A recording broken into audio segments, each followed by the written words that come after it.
215 for your complimentary bottle of new Nugenix Total T2. Text now and you'll also get a free bottle of Nugenix Thermo X, our most powerful fat incinerator. That's TAP to 215-215. These statements have not been evaluated by the FDA. Product not intended to diagnose, treat, cure, or prevent any disease. The future depends on teachers who are reinventing the classroom and starting their students on journeys that will change the course of history. Shape the future. Teach. Learn more and receive free support at teach.org. Wesley Financial Group is not a law firm. I'm Chuck McDowell, founder of Wesley Financial Group. Did you buy a timeshare because they told you it was a great investment? That's a lie. Most timeshares can be bought online for $1. To find out what your timeshare is worth and to cancel it, call us today and we'll send you our timeshare exit kit free with all your options for cancellation. Call Wesley for your free exit info guide. 800-771-1300. That's 800-771-1300. This hour of the Triangle Sports Leader is powered by Ritchie Law Firm, injury lawyers. Ritchie Law is on top of it. Go to ritchielaw.com. That's ritchielaw.com. Broadcasting live from the Lenovo Studios. WCMC HD1 Holly Springs. 99.9 The Fan. The Triangle Sports Leader. I'm WRAL meteorologist Elizabeth Gardner. It is still chilly and breezy out there this afternoon. Temperatures are in the 40s, but it feels like 30s. We also have high fire danger because of our breezy conditions. You're encouraged not to do any outdoor burning. Mid-30s overnight tonight, and it's clear, but we'll see the clouds thickening up tomorrow with a small chance of showers midday and a high of 56. Looking ahead to Sunday, it looks wetter and warmer. More of a rain event with just some snow mixed in. This hour of the drive brought to you by Law Tigers. Injured in a motorcycle accident? Call 1-800-LAW-TIGERS before you call your insurance company. Case evaluations are always free, and you don't pay a dime until your case settles. Law Tigers, North Carolina's motorcycle lawyers. 3 o'clock check of your money. Dow Jones down 23 points to 49,419. Copeland jabs on him a couple of times. Step back three-pointer, left corner, swish. Off the back. Iron! Wilson comes soaring in to dunk it home. Help from Plajar. Evans for three. Evans, and he made him pay. Miller gets this one. A move out front, outscore! Logan Stankoven against his former team. From the high slot into the net. And the Canes have a 3-1 lead. The Drive with Tim Donnelly on 99.9 The Fan. The Drive with Tim Donnelly here on 99.9 The Fan. It is a hockey night in Carolina, everybody. Home game, by the way. College basketball this weekend should be really fun. For the first time in a long time, there's NFL football going on and the Panthers won't be a part of it. But that doesn't mean they don't have things they have to decide. Their offseason's underway. There's also a college football playoff national championship on Monday. There's a lot to get to. And we will monitor all different kinds of news that is, I don't know, like bubbling right now. There's weird transfer portal talk going on. There's weird NHL trade talk going on. Mm-hmm. It might not burst, but it's bubbling. Both of them. And we'll keep you in tune to that one. It's a fun day. It's a Friday. Congratulations, you've made it. Thank you for starting your weekend with us. Let's start with the Big 3 at 3.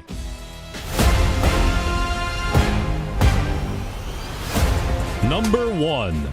Carolina Hurricanes tonight against the Florida Panthers. Now, one might say that this isn't like the Florida Panthers that we're used to, right? A bunch of players not there. Brad Marchand will not be playing. Kachuk will not be playing. They've been dealing with injuries.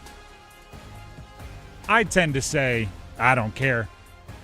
Any win against Panthers is a great win. Obviously, the end of the postseason last year. Obviously, the end of the postseason a couple years ago. Obviously, the 2 games earlier this year. I want this one. And it's a good test for the Carolina Hurricanes. Anytime they play the Panthers, you're going to hear me speak slow every time we talk about Carolina Hurricanes, Florida Panthers, because Carolina Panthers always jump out. For the Carolina Hurricanes today, it's about stemming the tide, right? It's about one thing they've done very well this year, which is not letting bad stretches become longer than they have to. right? Not letting a game drag on. 3-game losing streak is the longest they've had all season. They're riding a 2-game losing streak, right? So you gotta chop it off, and then either today or tomorrow, right? Either today against Florida at home or on the road against New Jersey tomorrow. On the flip side, they've also only had a 5-game winning streak. That's the longest they've had this year. So that's kind of their season, right? It's never been too good. It's never been too bad. But that only works if you manage to keep snapping yourself out of any funk that you found yourself in. Tonight, snap yourself out of the funk that you found yourself in over the last 2. And if you need to get really angry at the jersey that the other team is wearing to create a little bit of juice for this one, I'm okay with that. Jordan Stahl, the captain, he was on with Adam Gold earlier this week, and he was asked if the game against Florida has a different feel. Oh yeah, there's games throughout the season that are quicker than others, are more physical than others. Maybe mean a little bit more. The Panthers obviously are a team that's always circled on our calendar throughout the season, and obviously they've gotten the best of us as of late this year, and so we owe them one, and we owe them a good one for our fans too. So it's an important one. It's going to be an exciting one, I'm sure, and a fast one, and high paced, physical, and all the things. So it'll be an exciting game for our fans to come watch. I should turn my mic on before I start talking. Yeah, this one matters a bit more because of the team you're playing. This one matters a bit more because of the team you're playing, whether they're at full strength, you're at full strength, or not. We expect to be updated a little bit on some player availabilities for the Canes later on, as Rod Brindamore is scheduled to talk to the media about 4:45. We could hear about Shane Gostisbehere, about Will Carrier, and as soon as we hear, we'll pass that along to you. That's number 1. Big 3 at 3. Let's jump to number 2. Number 2. Full weekend of college basketball, really full day tomorrow of college basketball. There will be, let me make sure I get them all in order here. There will be a noon home game for NC State. Or sorry, is that now I just said I'm going to make sure I get them right, and I think I may have misspoke. It is a noon home game. Gosh, why do I question myself? Against Georgia Tech at home. You can do it, Tim. I believe in you. I have them written down, but for some reason I wrote down the wrong time on that one. UNC at Cal tomorrow at 4, and then Duke at Stanford tomorrow at 6. Those are all Eastern time opening tips because, they're out there on the West Coast. Let's go through them real quickly here, and we'll actually double back to the State Georgia Tech game at 3:15. But State Georgia Tech, their season swings so dramatically. Their home crowd hasn't seen kind of this new positive vibe State that they've been dealing with. Why? Because the new positive vibe State has only been around for 2 games. 3 games ago was the sky is falling game against Virginia at home. They've won 2 on the road, and so much has changed, right? Now there's all these positive vibes. Everybody's excited. Darian Williams is the point forward. It hasn't been that long. So can they introduce the home court to all the new sizzle? UNC at Cal tomorrow at 4. I mean, a bounce-back game that they need so desperately. Has a ranked team ever needed just a real solid performance from their perimeter players more in ever?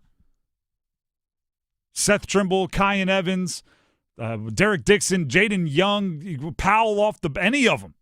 Bogovac, of course. Any of them. And here's the thing, and you're going to hear me say this a lot. UNC is not a bad team overall.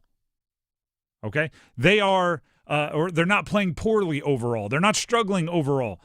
They still have something they can depend on, and that's the big guys. Right? I was on WRAL, the news this morning. The question was like, well, they're not playing very well right now, and I want to be like, whoa, they feels all-encompassing. Some of them are playing very well right now. Some aren't. And they just need to make sure that their flaw is not a fatal flaw, and we'll see if they can. And then Duke at Stanford tomorrow, 6 p.m. Eastern. What does Duke do with Ibuka Okori? He just lit up UNC. They run all those pick and rolls and all those decisions being made. obviously Duke's going to come in with laser focus because they saw what Stanford did to UNC. But also, Duke plays a lot more young guys. Mm-hmm. They play a lot more freshmen. And when it comes to offenses that make you communicate and rotate and be all about your assignments, the traditional worry would be about the team that plays a bunch of freshmen. So they're going to have to be on their P's and Q's as far as a alignment, assignment basketball, and Stanford will test them. They'll blitz the screen. They're not going to just let it, I doubt they'll play drop coverage. I assume they'll give a little bit of everything, right? That's the way the really good teams do it, is don't let you predict what's happening. And, what better time to practice that kind of thing than in a regular season game where, you're kind of comfortably playing well. You got 8 quad 1 wins already. If I'm Duke, I'm treating this hopefully how you would treat it when you face like a Braden Smith or something at Purdue in the tournament, right? Somebody that's been around and is super experienced. And how would you confuse that guy? Try to do it to Stanford today, or I should say tomorrow. That's number 2. Let's jump to number 3. Number 3. NFL football this weekend. Playoffs continue. There's a bit of bittersweetness to the fact that the Panthers aren't playing because, they very easily could. 1 or 2 things go their way against the Rams, and they'd be right in the mix.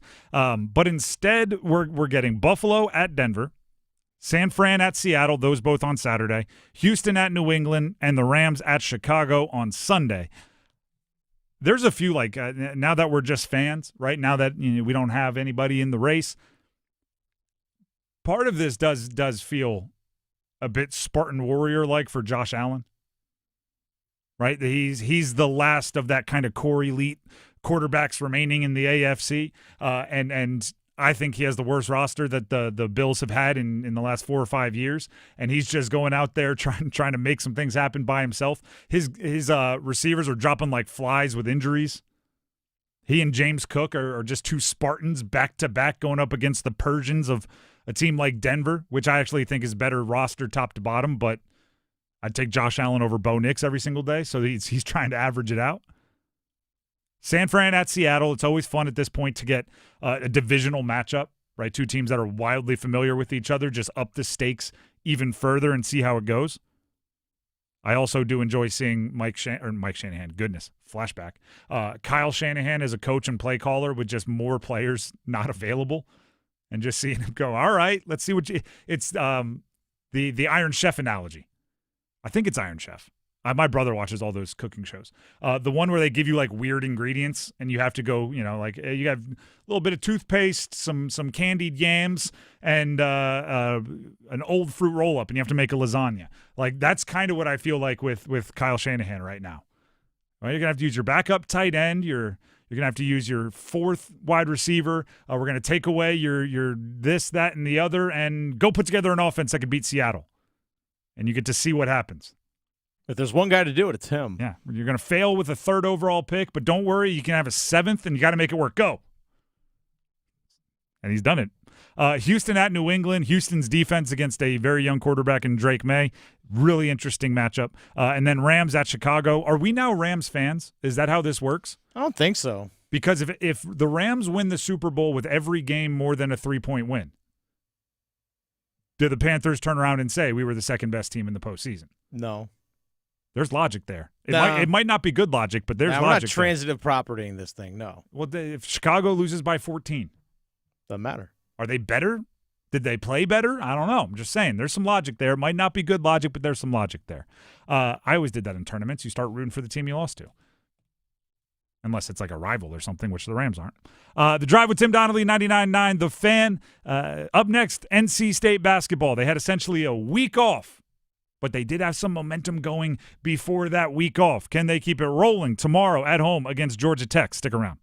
This is a special alert to all Americans who own a vehicle with less than 200,000 miles with an auto warranty about to expire or with no warranty coverage at all. Due to a decline in the economy, CarShield is announcing a low-cost month-to-month vehicle protection plan that is now available to the public to save any driver out-of-pocket expenses on future auto repairs. Call now to find out how you can pay almost nothing for covered auto repairs. Yes, you heard that correctly. Pay almost nothing for covered auto repairs. An open phone line has been established for all drivers to call for a free quick quote. Call 800-292-4541 now. Drivers who are covered will not have to pay for covered repairs again. This protection plan is at an all-time low. Additionally, drivers who activate this vehicle protection today will also receive free roadside assistance, free towing, and car rental options at no additional cost. Call us for your free quick quote today. 800-292-4541. That's 800-292-4541. What do you have to lose? Call 800-292-4541. Again, 800-292-4541.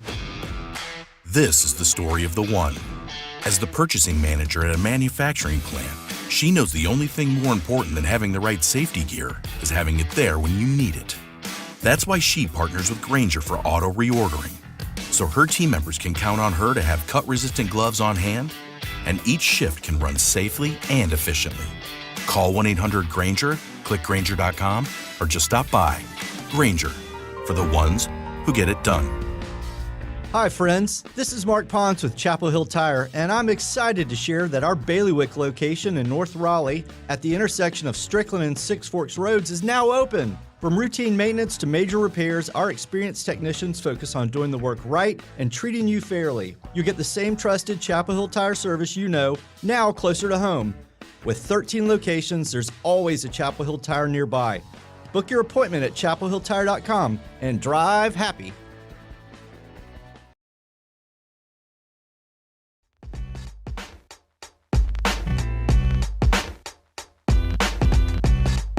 This is The Drive with Tim Donnelly here on 99.9 The Fan. We will be taking first goal scorer predictions for the Canes game tonight as they take on Florida at home. That'll be at 4:33, give or take a couple seconds. We'll do our best to hit it on the nose, but 4:33 is when we plan on taking first goal scorer predictions. So you need two pieces of information: who you think will score the first goal of the game for Carolina tonight, and in what period you think they will score it. Any other details for bragging rights you can also bring along, but those are the two you need. We'll also give you our predictions, and we'll play the whole game. So that's at 4:33. Right now, NC State, Georgia Tech, men's basketball, tomorrow at noon. Home for NC State. And I mentioned this during the Big Three at 3, but I think the vibe around NC State right now as they return home after a 2-game road trip is absolutely a microcosm of what their season has been. It feels like they've turned a new leaf. There was a turning point. They've fixed some things. They're playing so well right now. And it's like, Darian Williams is playing well. Matt Abel is playing well. The guys have figured out some things that they were struggling with, which is great, right? That's a good feeling. If you listen to Will Wade on Wolfpack Weekly, there were positive vibes, right? He's telling little anecdotes and stories and, the little things that coaches and fans latch on to when things are going well. Like, did you know after a made three-pointer, it's like team policy that whoever assists on the three-pointer and whoever makes the three-pointer point to each other? You never learn those kind of things about a team when they're, coming off a bad game, right? Those are the little fun nuggets of information that you get when things are going well. And then they also talked about how they want to, make amends for or improve upon greatly from their last home game, because their last home game was the game against Virginia that opened up so many eyes to things not going well. And you realize that all those positive vibes, all that upturn, all that, they've reached a turning point, they're playing better, Darian Williams point forward, all of that talk has happened over 2 games. And one of them, I don't want to say it was a mediocre win, right? All wins are celebrated, but it was a single-digit win over Boston College, one of the worst teams in the ACC. So I would say a solid win and then a blowout win over Florida State, another not very good team. And darn near everything has changed with how everybody's talking about this team. The world was ending. Chicken Little running around after the Virginia game. That was 3 games ago. So it's very much is this real, or did everybody want to? They're so thirsting for this Will Wade season 1 to work so well that the first sign of good, everybody's running to it like it's the most stable thing on the planet. And then you get Georgia Tech. And Georgia Tech's kind of a weird team in the ACC. They don't score a ton, but they shoot it kind of well. 4th lowest scoring team in the ACC, 5th best three-point shooting percentage team in the ACC, but they shoot super low volume. I saw them when they played against Duke. They shot the lights out against Duke. Number 14, the young guy, shot the lights out against Duke. And then you check some of the other scores, and you're like, why aren't you shooting more? Why aren't you scoring more? NC State at times has struggled with their defense a little bit. At times they've been very good defensively. Right? State feels like they've had like 6 seasons already. Will Wade is in his first season as head coach. That's the crazy part. They're 12-5. It feels like they've had like 8 different seasons. And I don't know if that's intentional, right? I don't know if that's like, I don't want to say intentional, but if Will Wade is trying to draw these little barriers, right? After the Auburn game, before the Asheville game, he kind of lit up his team, right? Said the Auburn game, which was a road game, was the least confident he had been going into a game, I think he said, in his career. The Auburn game was the 8th game of his tenure. Right? Then they kind of flip it around. They play better against Asheville, better against Liberty, all the close loss against Kansas, and the Ole Miss game I thought was one of their better. And mixed in there, they had a 47-point night from I almost said McBride, from McNeil, and they got lit up after that game. So there's good, there's bad. Sometimes it feels like it's good, but he's telling us it's bad. Then there's bad. They go on the road and it's good. Now they're coming back and everyone feels like it's solved. I don't know what's heads and tails about this team. I can't remember which game it was. It may have been against Kansas, where I remember Will Wade saying that we're just kind of hoping someone gets hot, that someone just kind of goes off for a game. And it did feel like that for a stretch, where it's just like, all right, oh, you got the hot hand today. All right, Paul, keep shooting. Yeah. It may have been after the Texas Southern game, or it was I think the next game after Texas Southern, I think it was which would have been one after Texas Southern or So it would was have been Ole Miss. I Virginia. think it was Ole Miss. Because Ole Miss. Because when McNeil went absolutely nuts, he's like, yeah, we can win when a guy scores 47, but we're just hoping a guy can get absolutely in fuego. They're not that right now, if that makes any sense. They're playing better than that right now, but it hasn't really been that long since that was the worry. That Ole Miss game was 5 games ago. Feels like it was 2 years ago. That Texas Southern game with McNeil scoring 47 was 6 games ago. Now, they've had some breaks, right? You have like your little Christmas break, you got like 10 days off. They've been off for like a week this week, so it's not exactly close on the calendar. But they haven't had a lot of opportunities to show the little tweaks that they've made are working. Right? Trey Holloman gets hurt. They put the ball in Darian Williams' hands a bunch more. It feels like Williams as kind of a point forward is working, but that's been 2 games. That's been 2 games where they've done that. Georgia Tech, then they're on the road at Clemson. Clemson's been playing some good basketball. We're going to learn a lot more about this team, and can they keep this consistent uptick in playing going? That's kind of the next question. We've known from the jump that there is a certain level of talent on NC State. Right? We've known some of the guys I've already mentioned.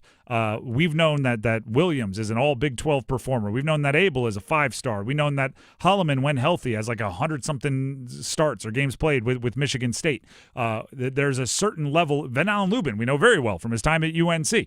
Like Kadir Copeland, we knew from Syracuse and the run from McNeese State. Like there's a certain level of talent that this team has. The question has been, can they consistently put it together in a way that Will Wade and his style can take advantage of? They've been doing it in the super, super recent history. And this has been true all year as well. The advanced analytics love them. Right? No matter how bad they're playing, or at one point they lost 3 or 4 games, coming off a loss, coming off a win, you talk about any of the weird acronyms, they all really like NC State. Almost like the more letters you put in a stats acronym, the more it likes NC State. So maybe it's just a patience thing, and you just got to wait for their style of play to add up to all those wins because they're actually doing all the right things that show up in the equations. But, that Virginia game that had everybody so worried was not that long ago. It was 13 days ago on the calendar, just 2 games between then and now. And I believe that was the game that Dennis, you attended, and the next day I said describe it, and your word was a dud. No, yeah, against Virginia, yeah. That dud was 2 games ago. They haven't played at home since that game. Yet they're returning as if like all of it's solved, which it might be. We just we don't know it yet. Hey, you get a week to practice and figure it out. A week to practice. I almost wish the week came after the Virginia game. Yeah, right, where they would have. Nothing motivates like a hideous loss, right? Mm-hmm. You're showing up early, coach. What can I do to make sure that never happens again? Their week off came after a 40-point win over Florida State. Hopefully, they still remember that Virginia game, or heck, go back to whichever one you want. Texas, Auburn, you can go to them all. Maui, the entire experience up there, pretty much. You can make it happen.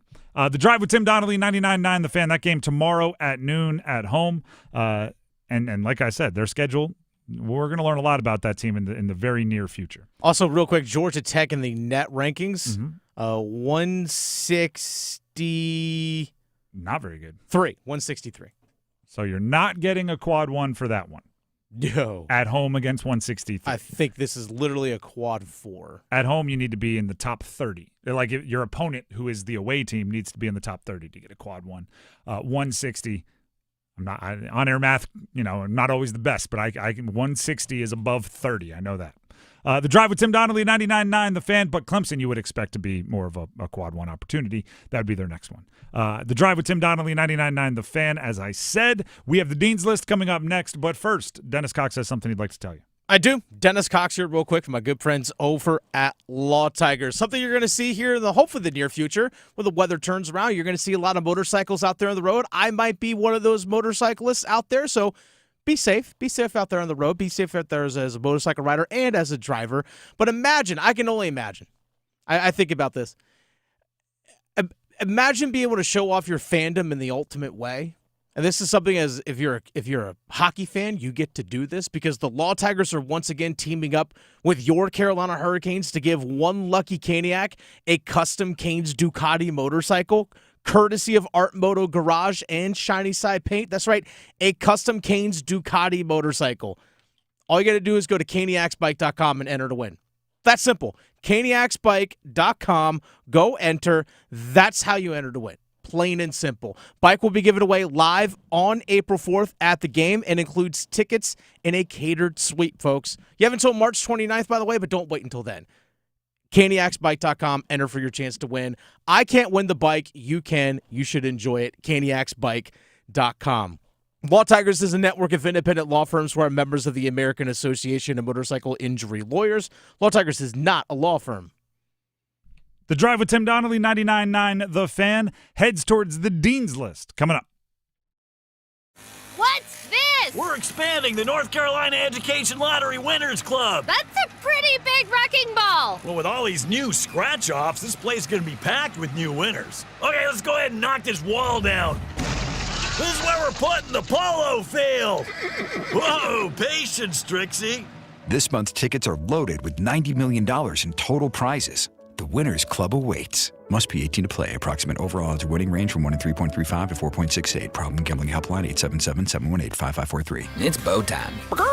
A leg and thigh dinner from Bojangles for just $6.99. Leg and thigh dinner from Bojangles for just $6.99. So crispy. So crispy. And juicy. And juicy. So much flavor. So much. Stop it. What are you doing? What, you expect me to get this delicious deal and not say anything? You're unbelievable. You're unbelievable. With a boldly seasoned leg and thigh, choice of fixin', a biscuit, and legendary iced tea, it's a deal so good it's worth repeating. So eat and repeat while it lasts. It's bow time. It's bow time. Dine in, drive through, or tap your favorite delivery app and have Bojangles come to you. Satisfy your craving for flavor right now with Bojangles 2-piece dinner. 2 pieces of Bojangles dark meat chicken, your choice of fixin', a biscuit, and iced tea for just $6.99. That's right, just $6.99 for limited time at participating Bojangles. What are you waiting for? When you're hungry, it's always Bo time. My name is Whitney Allen. I am a widow. My husband Ryan died. We never thought in a million years we'd have to use life insurance. The unexpected happened. With Ethos, it is so fast and easy. It's 100% online. You can get a quote in seconds, apply in minutes, and get same-day coverage. No medical exams, and you can get up to $3 million worth of coverage through Ethos. Get your free quote at ethos.com/game. That's ethos.com/game. Time spent on application may vary. Online health questions required. Wilson takes the snap, runs up the middle, charges, backward, goal line, touchdown. 3-yarder. Will Wilson, his 4th rush TD of the ball game. The Drive with Tim Donnelly here on 99.9 The Fan. What's going on, everybody? Happy Friday. Please subscribe to our YouTube, 99.9 The Fan. Please download our app, 99.9 The Fan, as well. There is... Oh, actually, maybe we should say this. We're not going to have a show on Monday. Because no, we will not. There is a midday, not exactly midday, but like a, late lunch Canes game? Yeah, matinee. A little matinee due to the holiday. And with that, if you still want to catch your share of the drive, you can always go back and find some clips about some content that you like, some teams that you're interested in. We post a whole bunch of stuff on YouTube to make sure, just for moments like that, where you're thirsting for some drive and you don't have it live, you can go right to our YouTube 99.9 The Fan or our app 99.9 The Fan in the Google Play or App Store. Both are available, and we'd be tremendously appreciative if you downloaded the app and gave us a good rating. That was low-key well done with the rhyme there. Thank you.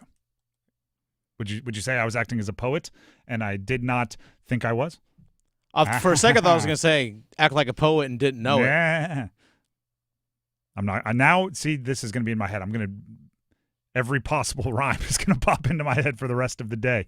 What do you say? Let's get into the Dean's List.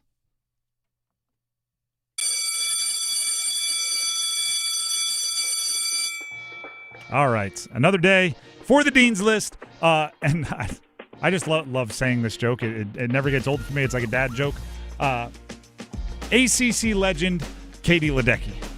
Thank you very much. What was she? Stanford, Cal? One of the two. Stanford. I don't know if everybody watches this. I don't know why it popped up on my feed.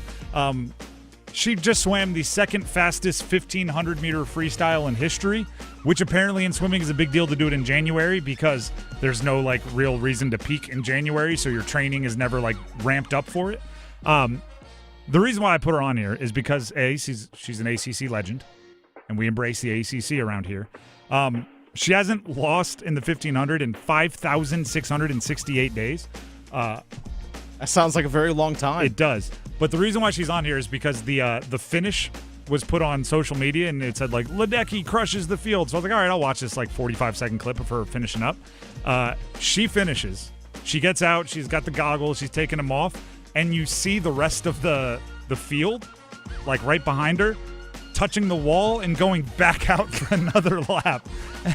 And you have, I guess they ring bells to say it's, your final lap. So you see there are still bell ringers, waiting for someone else to come. So you know that they haven't even turned to go on to their final lap yet. And she's done, already caught her breath, looking around, looking up at the Jumbotron to check her time. It's unreal.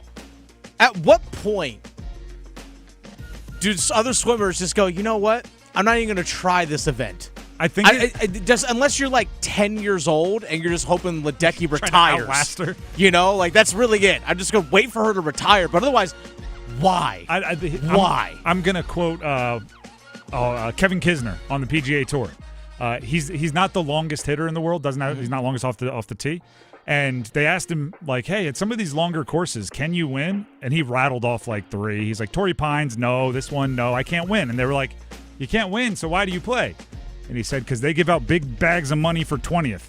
That's fair. I respect that. I think it might be if you're in Katie Ledecky's race, it's like, you know what, silver medals are cool too. I'm gonna go really all out because, you know, being on the podium of any kind is kind of cool.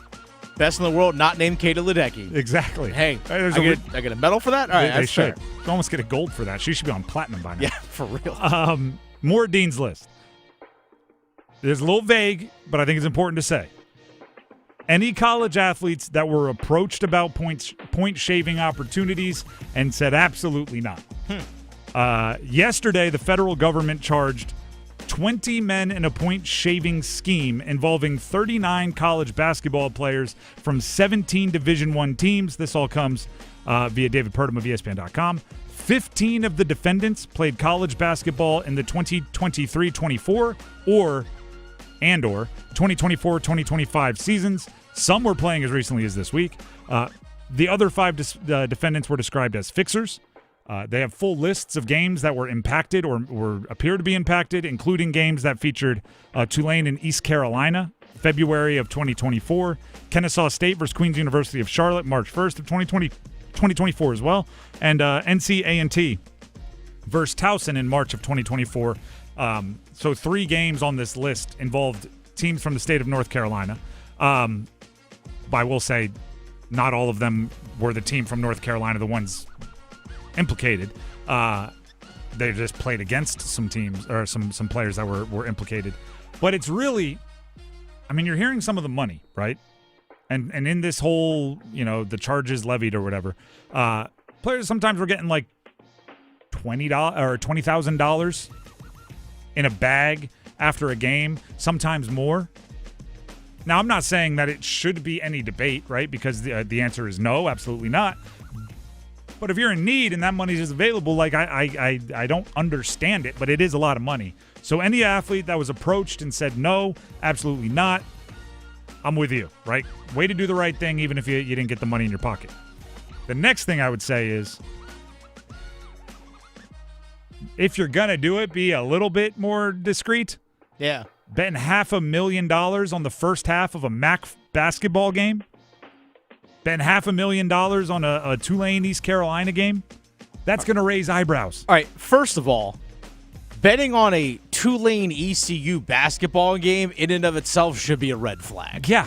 I mean, anything more than like, it's on TV, I'm in the area, and I want to get a little rush, so here's $10. Yeah. Anything more than that is, they bet approximately $458,000 on Towson to beat NCAA. What? Approximately $424,000 on Kent State to cover the first half spread against Buffalo. That's wild. These will bring investigations. And if you want to get weird and bet $42 on a first half cover, sure, knock yourself out. I don't know, man. Still a red flag. That's a lot of money. So any athlete that said no, you're on the Dean's List. Do you have any Dean's Listers you like to throw out here, Dennis? I actually do. I'm going to throw out Darian Mensah on the Dean's List. Let's hear why. Because he's making some headlines here, Tim. I know you and I talked about it earlier today, but this is according to Pete Thamel of ESPN. I'll read it directly from his social media feed. Sources. If quarterback Darian Mensah were to leave Duke, it's the school's understanding that his contract calls for them to have his exclusive NIL rights, and only Duke has the ability to cancel that. The only way he can access revenue share money is through Duke unless they terminate the contract. Mensah is in year two of a contract for a deal that would pay him up to $4 million. The ability for any school to pay him outside of revenue share would be scrutinized. So the fact that there's still a possibility that Darian Mensah could transfer, or the fact that his contract situation could be precedent-setting for the rest of college football potentially. Hey, I'm putting you on the Dean's List. CBS Sports, Chris Hummer and Matt Zenitz earlier today did put out the headline, Duke has concerns that star quarterback Darian Mensah could enter the transfer portal. Multiple sources tell Chris Hummer and Matt Zenitz. That is very interesting because, A, they've already done like the commitment, he's back sort of thing. Mm-hmm. Even when he was contemplating the NFL, the headline was always he is debating the NFL or going back to Duke. it would maybe appear as if the Pete Thamel report was somebody trying to, like, put that out there so a player doesn't make a decision like the Washington quarterback did, where you go into the portal, now the school has to force you to come back, and now it's really awkward, right? And now it's got to act like you're all in for the team when it's very clear that you tried to leave. So perhaps, you know, somebody tells somebody at CBS Sports that Mensa might still enter the portal, and then somebody tells Pete Thamel, like, make sure everybody knows that if he leaves, he's not actually leaving. So it's not super awkward when he comes back and has to play next year for Duke, because we have his signature on a couple of pieces of paper that are pretty important. I think Duke set him up nice this year, and I think there's, you know, it's not like he'd be coming back for free, right? The reports are over $4 million. Cooper Barkate returning, Nate Shepard returning, 1,000-yard receiver, 1,000-yard rusher. I think it's a good setup for him. But obviously, everybody's going to do what they think is best for themselves and what they think they can get away with in the business world. My last piece of advice for anybody: Duke probably has good lawyers. That's just a guess. They probably have some high-priced lawyers that care about them. So buckle up. Last one here, and I don't do this often. I'm putting the NCAA on the dean's list.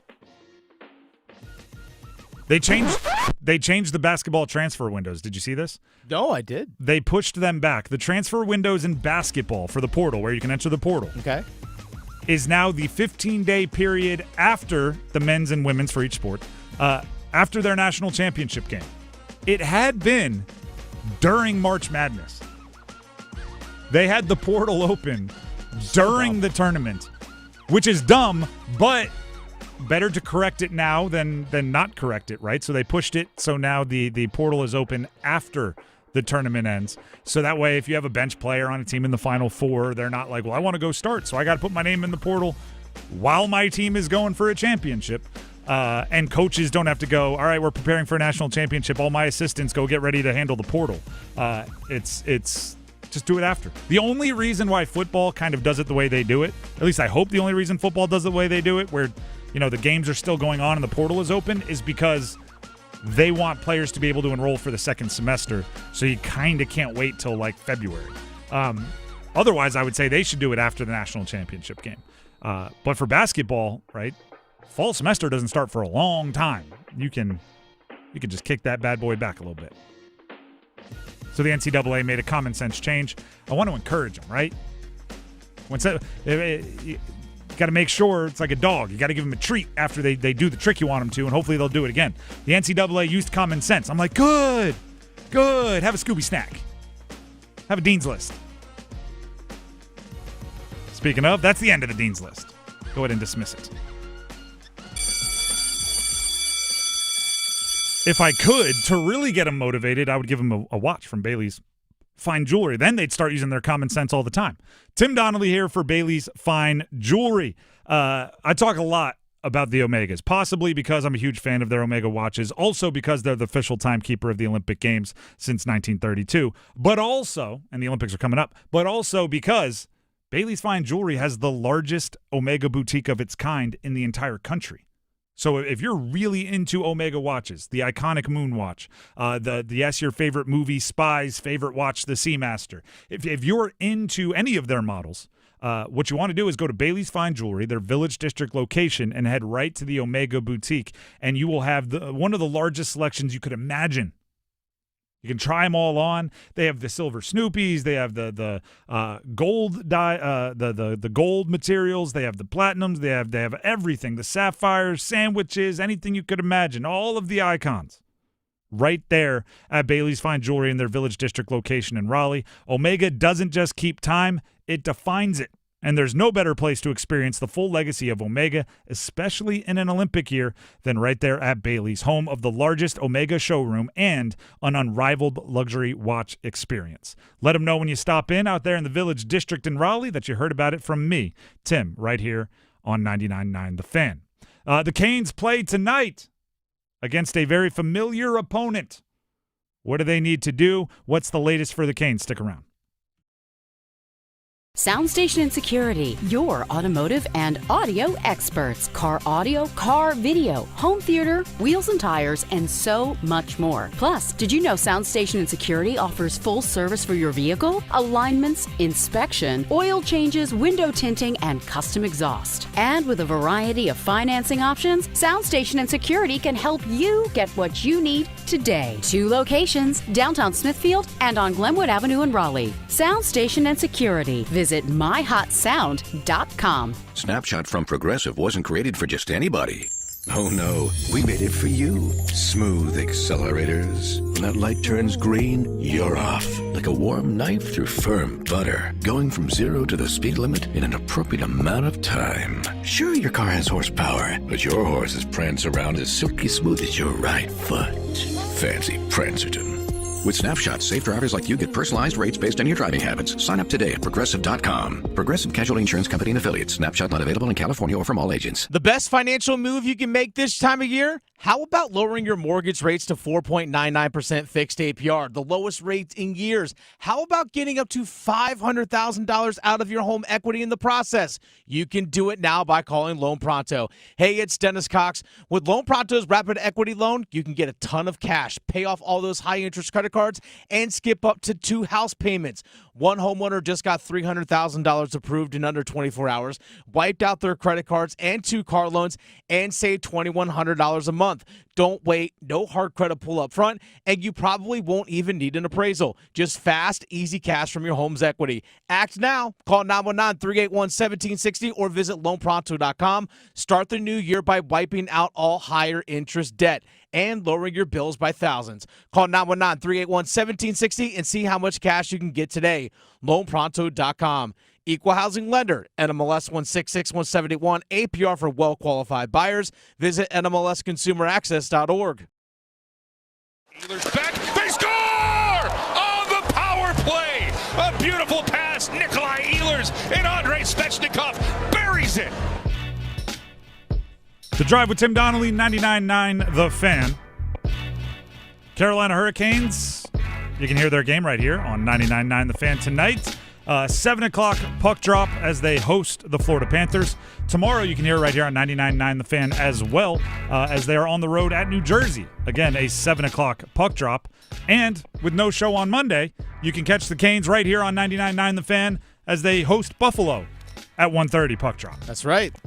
So a lot of Canes hockey coming up in the next few days, which is something that I don't think they handled very well earlier this week, where you go back to back. They were at Detroit, then at St. Louis. In the second game, they appeared flat, tired, emotional game in Detroit.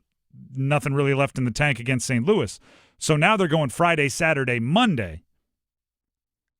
Again, it's another opportunity to, I always call it bring your juice with you, like put your energy in a suitcase, bring it with you to the arena, and regardless of how the game goes, regardless of who you're playing, regardless of what the energy in the arena is, you have to be able to manufacture the Canes hockey that we're used to seeing. Which, admittedly,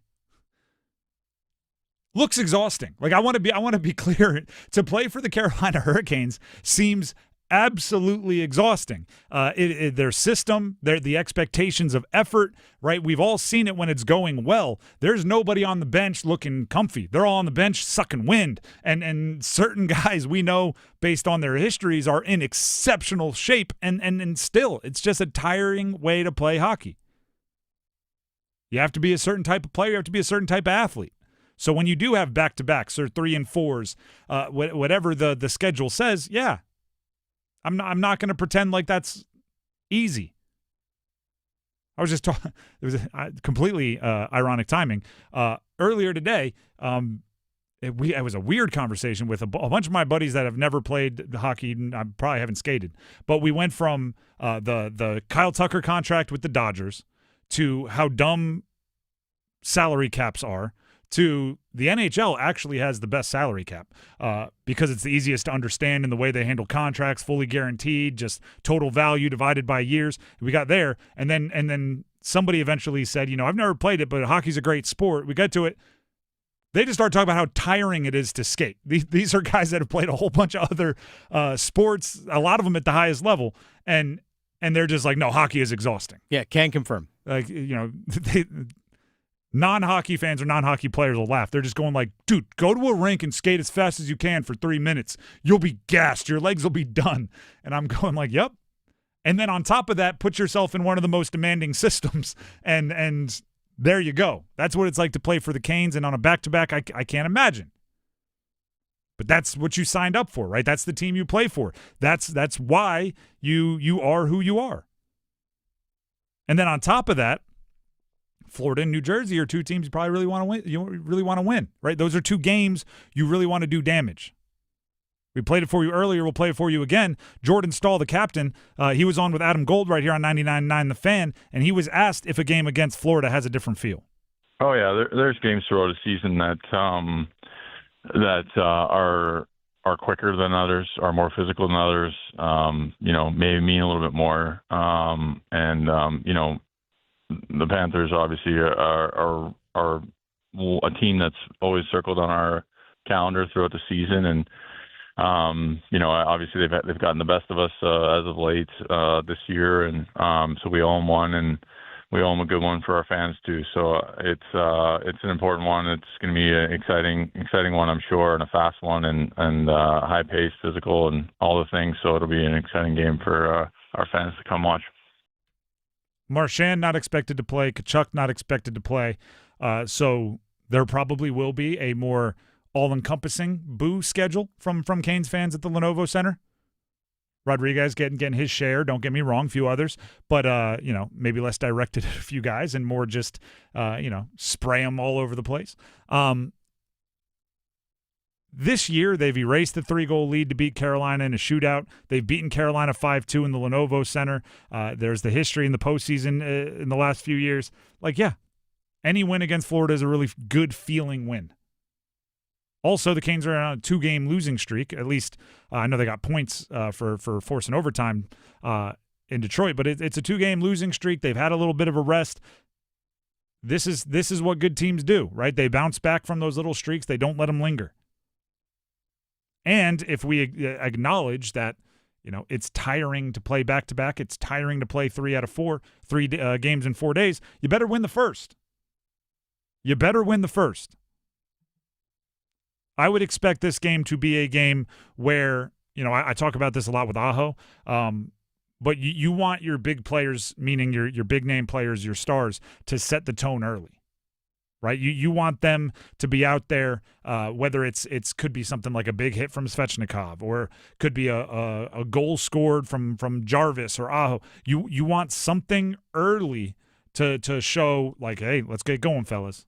And I always look to stars for that. And then, as of late, it's been an issue. You have to make sure if you get the lead that you slam the door, right? You squeeze the throat, whatever you want to put them out of their misery, whatever the cliche is that you want to use. And again, we'll go back to the conversation with Jordan Stahl on the Adam Gold Show with Adam on their struggle as of late to hold on to those leads that they've earned. Yeah, hopefully you add those together and make it a full 60. But it's really, you're exactly right. We haven't played a full game against them yet. We've played some good moments, some great periods, some great shifts, maybe even, and strung together a few good plays. But the beauty of this game is that it is 60 minutes, and at any moment, it can change. And they're a prime example of staying with it and never giving up. And we took the foot off the gas a few times, and they put it in the back of the net and make you pay. So. It's an exceptional team. They have a lot of talent, and they can score goals. Like you said, if you're lax for a shift or a moment, or your mind's off on a face-off or a certain play, and they'll make you pay. So it's what Stanley Cup teams do, winning teams do, and we've got to learn from those mistakes and play a full game. And I look forward to it. I like that full game. We will be taking first goal scorer predictions at 4:33 for that game. So who do you think scores the first goal for the Carolina Hurricanes, and in what period do you think they will score it? They also play, again, New Jersey tomorrow and then Buffalo on Monday. We are firmly into the trade whispers and rumors time on the NHL calendar. Oh, yes, we are. Yes, we are. And This is exactly what I'm talking about when it comes to the Carolina Hurricanes. The Canes did complete a trade that we learned about today. They traded a 2027 fifth-round pick that they acquired from Chicago to San Jose for defenseman Kyle Masters and San Jose's fourth-round pick in 2026. If you're confused by that, why would you get the player and the better pick for a lesser pick? It turns out that there is a roster limit that San Jose was getting close to, and when one of their players plays their 10th game, they will go over the limit, so they needed to move out a body, and that ends up being Masters. So the Canes get a one-round improvement on the pick, and it becomes 1 year sooner in exchange for bringing on Masters, who will be playing in the ECHL and is out for the season already with an injury. Oh, there you go. So this is literally just, I assume, and this is maybe a big assumption and maybe it's completely wrong, but it feels right to me that they were just on the phone with Tulsky when they decided they needed to move a body, and he was just like, yeah, you can improve our pick. Like, he's just always in the mix, so it's just convenient to do that. Like, I can't imagine there's not 10 teams in the NHL that would have done this, right? You're telling me you just want to improve a pick for a guy that I have to put on my ECHL roster and is hurt for the year? Yeah, sounds cool. Deal. Why not? But we've talked with Tulsky on the show about it. He's not afraid to just call and check up on GMs or make sure that everybody, is if there's information to be had or if there's something you want to do. All right, let's see if we can help you make it happen. By the way, this actually does technically make a few of my copper drops over the last few weeks correct, because they were, will the Canes make a trade before the early deadline and will the Canes make a trade before the deadline? You didn't check, right? Nailed it.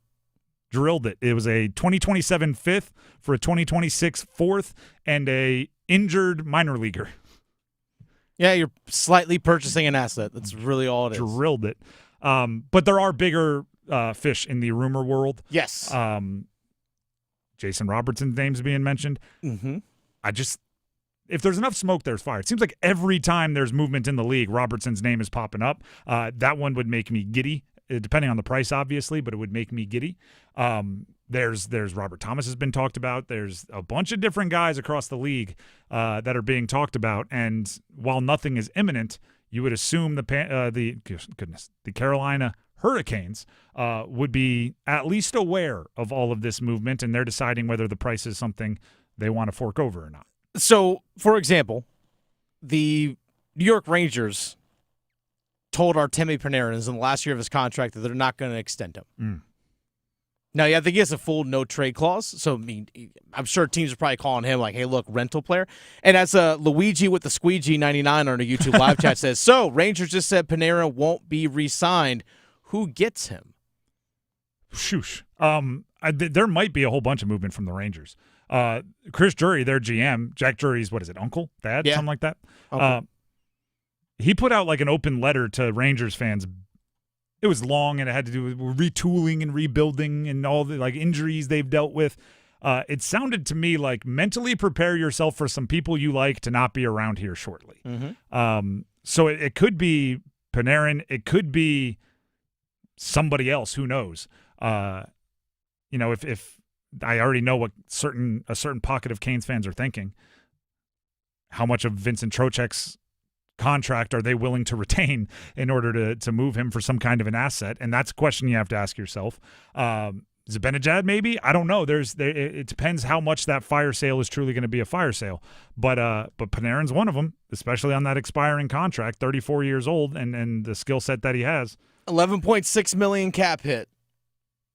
11.6 prorated, right, over the rest. Who knows? Again, it's so hard to talk about all these rumors when it's just a name. This is why yesterday I said if you see an actual trade that you like, send it our way.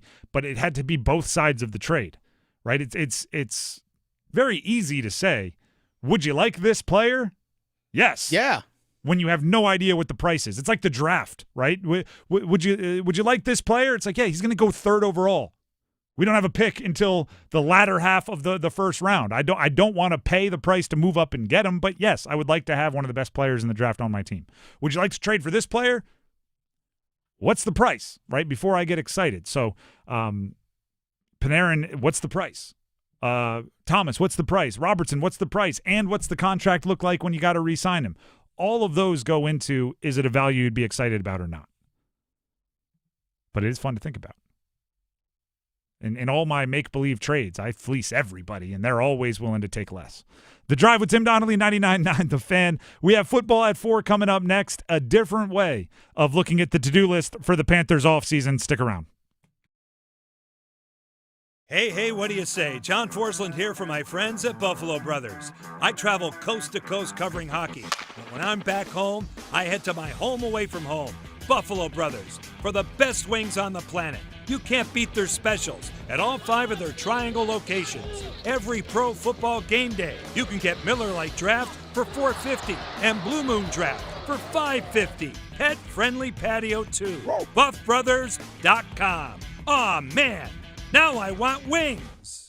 Get in on the Start Something New sales event right now at John Heister Chrysler Dodge Jeep Ram in Lillington. Save over $11,000 on a 2025 Jeep Grand Cherokee, or take up to $15,000 off a new Jeep Wrangler Rubicon, trail rated and ready. And don't miss your chance to test drive the all-new 2026 Jeep Cherokee, Grand Cherokee, and the luxurious new Jeep Grand Wagoneer. See dealer for details. Get off your keister and hurry to John Heister Chrysler Dodge Jeep Ram in Lillington. Hey everybody, Paul Lyhander from 99.9 The Fan for FanDuel, and FanDuel is turning on playoff mode.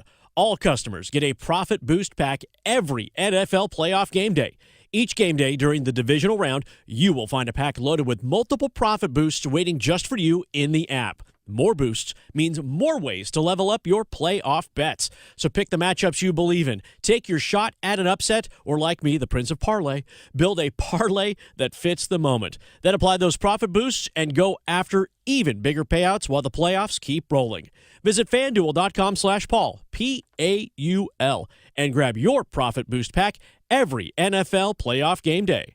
21 plus and present in North Carolina. Opt-in required. Bonus issued as non-withdrawable profit boost tokens. Restrictions apply, including any token expiration and max wager amount. See terms at sportsbook.fanduel.com. Gambling problem? Call 877-718-5543 or visit morethanagame.nc.gov. I'm attorney Brian Ritchie. Big truck accidents can cause life-changing injuries, and life-changing injuries deserve life-changing money. I know big truck wrecks, and I know how to fight those big insurance companies. If you've been hurt by a big truck, contact us at ritchielaw.com. I'm on top of it.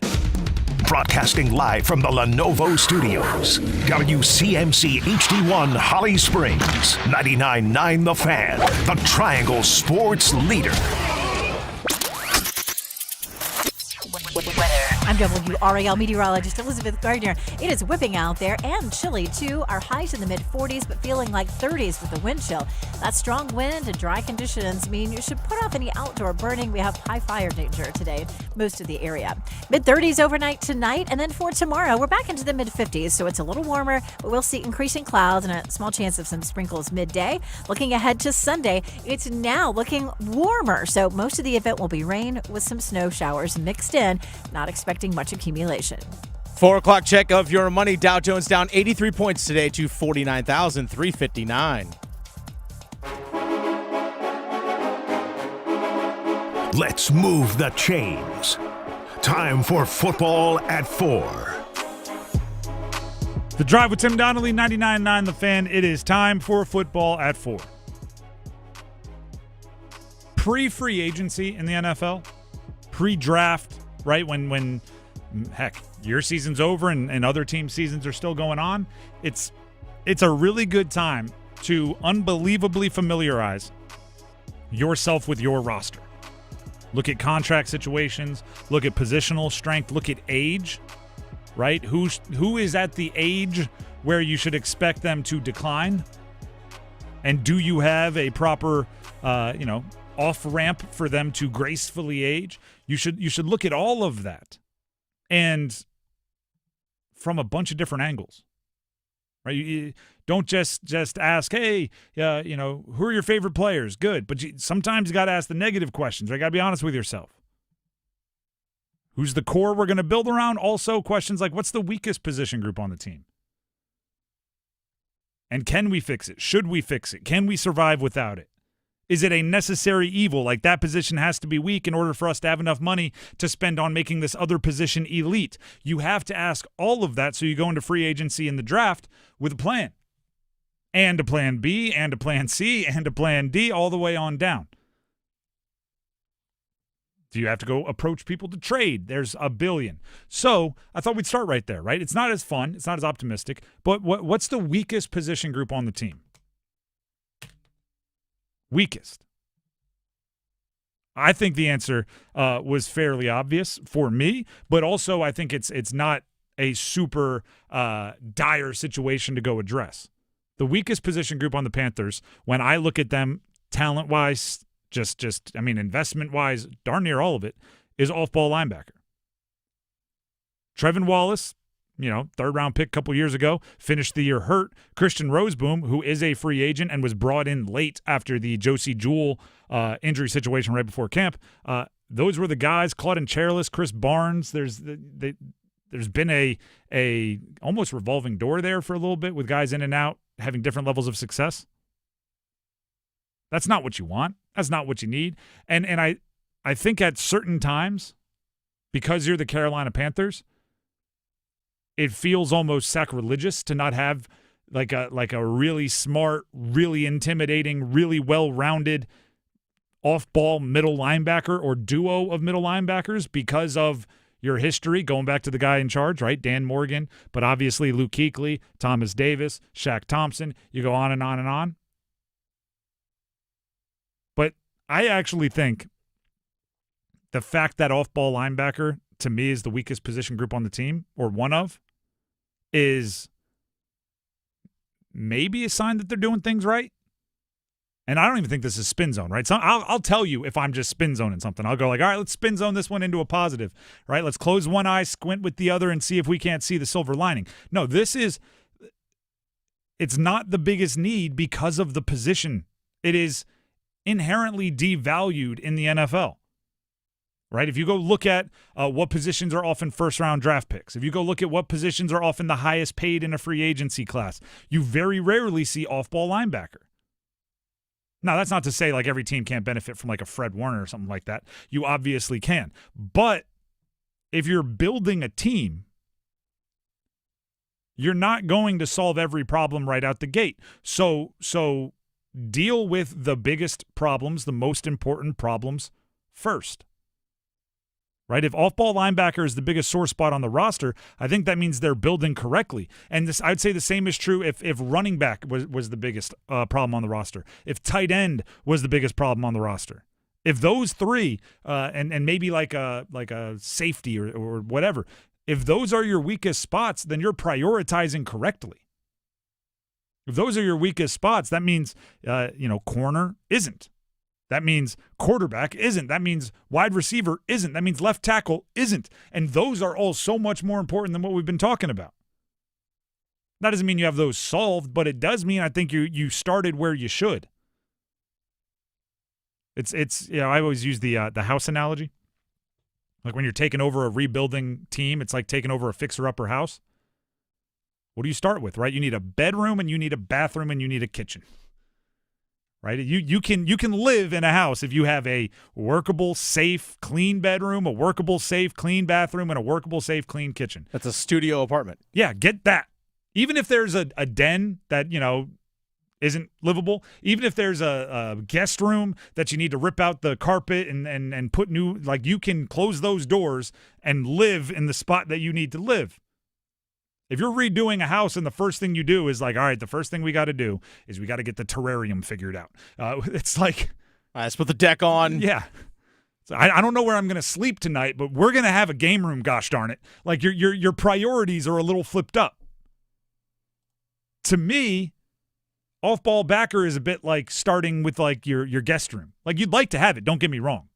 And you want to have a bunch of, you want to have a really good guest room for your friends, but if that's where you're starting, your priorities are wrong. Same is true for running back or a tight end or, like I said, maybe a safety. This offseason, I think they might have had a spring, like a leak in the kitchen, which would be pass rusher. So I think that's where you got to get that solved before you start working on your cool stuff, right? Making sure your 4-car garage is taken care of. Like pass rusher needs to be taken care of, but that doesn't mean I think pass rusher is a worse position on the roster than off-ball backer. I think it's more talented right now, but it's way more important, so it's still a bigger priority.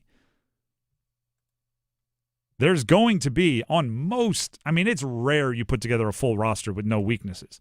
There's going to be weaknesses on your roster unless you just are an absolute heater in the draft and your GM deserves medals.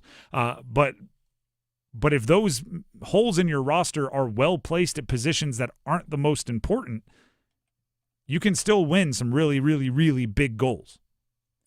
I think it's difficult to find that position right now. I heard Daniel Jeremiah talking about this with Ryan Russillo. Daniel Jeremiah, the NFL Network, who does scouting and all that kind of stuff for the NFL draft. And he was talking about how in college football, because you see so many spread offenses and stuff nowadays, that you maybe only see one off-ball linebacker on the field, and they have to have a lot of speed to go sideline to sideline, so you don't have guys that are built to handle the run and power running offenses and those kinds of things. So in base college defenses, you're seeing maybe 2 linebackers out there on the field. Maybe. Sometimes 1. You're in dime situations, and oftentimes you see in high school nowadays, if you have a really good athletic player that's going to play in your defensive front, you're putting him at edge rusher. So that's where they're developing. They're not playing off ball. So it's more difficult for NFL teams because of the trickle-down effect to even find, if you want to run a 4-3, 3 capable off-ball linebackers. That's why you're seeing, my guess is probably why you're seeing a lot of teams transitioning back to the odd man fronts a lot, is because it's hard to find off-ball linebackers. It's difficult. I think, 3 were drafted in the first 3 rounds this past draft? I think it was 3 off-ball linebackers drafted in the first 3 rounds. That's it. And it's one of the arguments why people think that strategy or scheme trickle upwards. Like if you can't find any off-ball backers because of college not producing them, then you're going to have to play a style that doesn't need a ton of off-ball backers or can use tweeners because they don't exist. So I've heard the same thing with blocking tight ends, because with the emergence of just tight ends in college are basically just heavier slot receivers, that there's really, you don't even know if they can block till they get to your pre-draft events and things. I still think in the NFL, and credit to the NFL, there will be running backs that can go between the tackles and take advantage of you if you don't have guys that can just flat out tackle.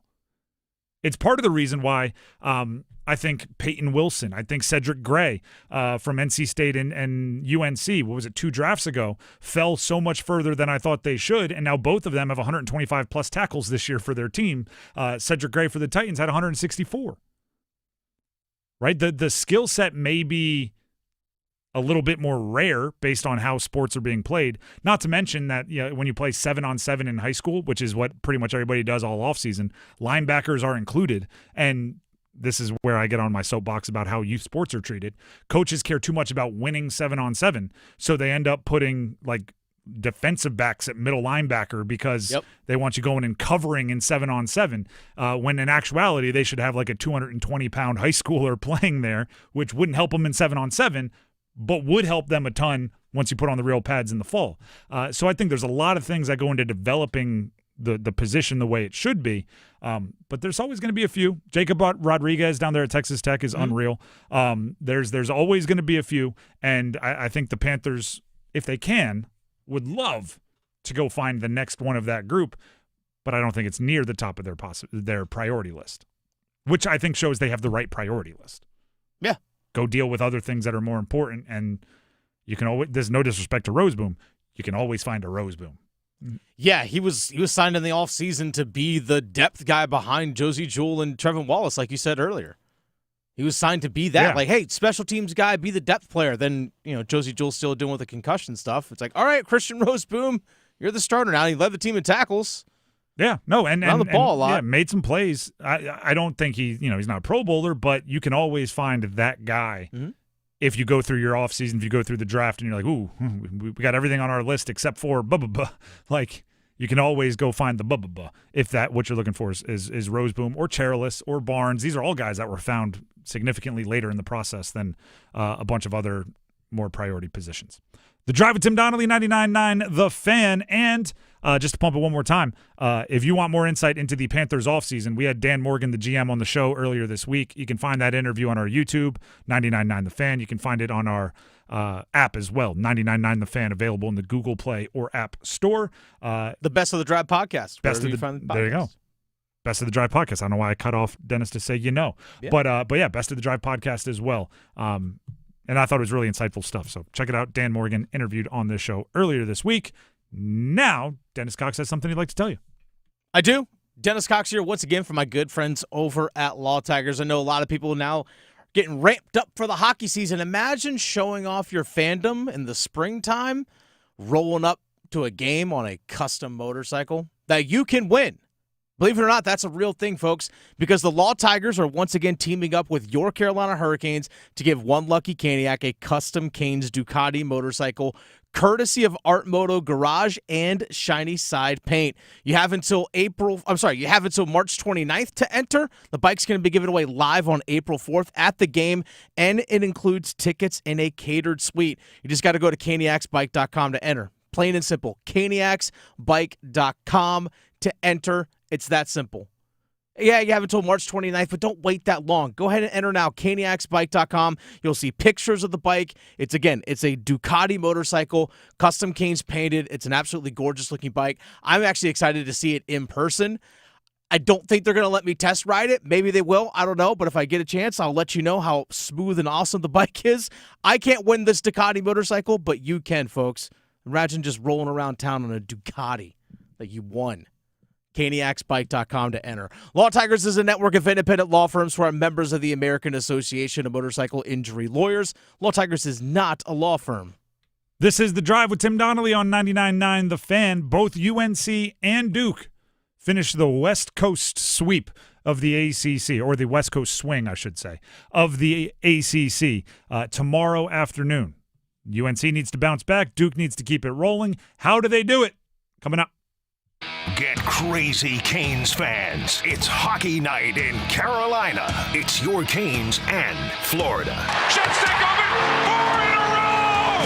Logan Stankoven! Storm Watch with Adam Gold at 6:30. Puck Drop at 7. Stahl, Slavin, score! Jacob Slavin! What a way to get career point 300! On your official audio home of Hurricanes hockey, 99.9 The Fan. Here I am.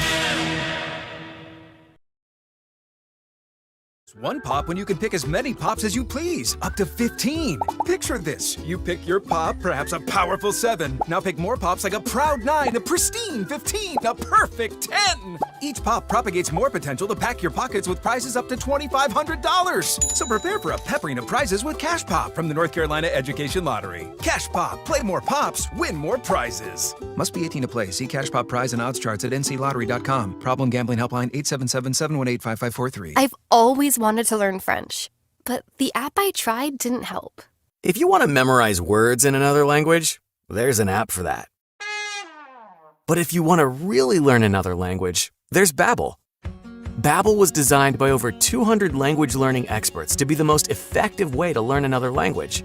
With other language learning apps, I was just playing games. I wasn't really learning. Babbel's different. Every time I open the app, I can choose to work on my writing, speaking, or listening. And it saves my mistakes for me to review, so I'm constantly improving.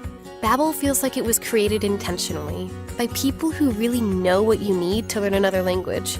Before Babbel, I thought I just wasn't good with languages. But now I'm speaking French. Tout ça, c'est grâce à Babbel. Want to really learn another language? Save up to 50% on your Babbel subscription when you sign up at Babbel.com. That's Babbel.com to save up to 50%. Babbel.com. Hi friends, this is Mark Pons with Chapel Hill Tire. Great teams win because of preparation. Your car works the same way. Regular automotive service keeps everything running strong, from oil changes and brakes to alignments and inspections. It's how you avoid breakdowns and stay confident behind the wheel. At Chapel Hill Tire, our ASC certified technicians focus on the fundamentals that keep your car in the game all season long. Smart maintenance, trusted advice, work done right. With 13 locations across the Triangle, great service is always nearby. Schedule your appointment at chapelhilltire.com and drive happy.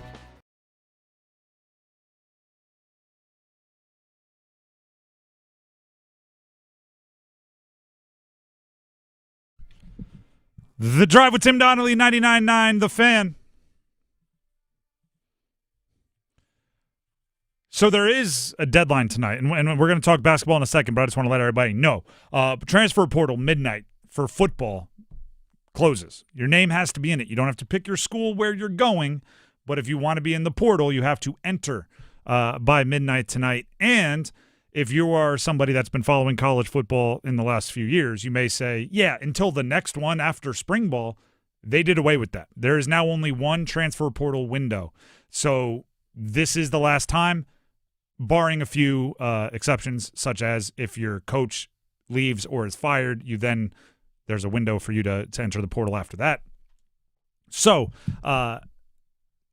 if you have some good players on your favorite team, some players that may draw quite a bit of attention, you want to bite your fingernails and be nervous until midnight tonight, and probably till like 12:30, right? Because you can put your name in, and the insiders don't hear wind of it for a little bit. It's like the trade deadline, right? If the trade deadline's at 4:00, anything before 5 is when I'm looking for it. So, Darian Mensa's name has popped up a little bit here today. I don't know if that's because there's not enough drama and all the guys are already in that are going to be in, and somebody just wants to start some bleep. But Darian Mensa, CBS Sports says Duke's worried about it. Pete Thamel of ESPN says Duke has a agreement signed where the only people that can pay him revenue share NIL are Duke. Like there's kind of, I don't want to say conflicting reports, but definitely opposite sides of the fence reports out there. So we'll see. We'll see. And we'll let you know if we hear anything during the show today. As somebody pointed out to me on Twitter, though, when Darian Mensa joined Duke out of the transfer portal, one of my favorite analogies, right, it's kind of a relationship analogy, but how they found you is how they'll leave you, right? For a relationship, it traditionally means if they were cheating on their significant other with you and then they start dating you, don't be surprised if they start cheating on you. If somebody finds you out of the transfer portal, I don't think you can be surprised if they start searching out of the transfer portal. I hope that's not the case. I hope this is all drama and gossip around Mensa and nothing there, because I really enjoyed watching him at Duke this year, and I think he's good. But if you find someone in the transfer portal, you should be prepared to deal with them thinking it's a transfer portal kind of world. You can't be mad that Hollywood Smothers, if you're a State fan, went to Texas if you got him from Oklahoma, right? It's kind of a give and take there, right? Oh, Noah Rogers, why'd you leave to go to Alabama? Well, he left Ohio State to join you. Is it that different? That's all I'm saying. Now, let's get into the basketball side of things, starting with UNC basketball. Tomorrow, 4 p.m. Eastern Time at Cal. If I were a UNC player, if I knew a UNC player, this is a hair-on-fire game. This is if you're going to make a mistake, you better make it going 110%. You better sprint. You better be diving for loose balls, particularly on defense. If you are a perimeter player for UNC, if you are a guard, if you play most of your time outside of the paint, I mean, your feet better be on fire from how much you're running and how much you're defending and how much you're helping. Seth Trimble, all the way on down to the brand new freshman, Derek Dixon, Isaiah Dennis, whoever's in the game.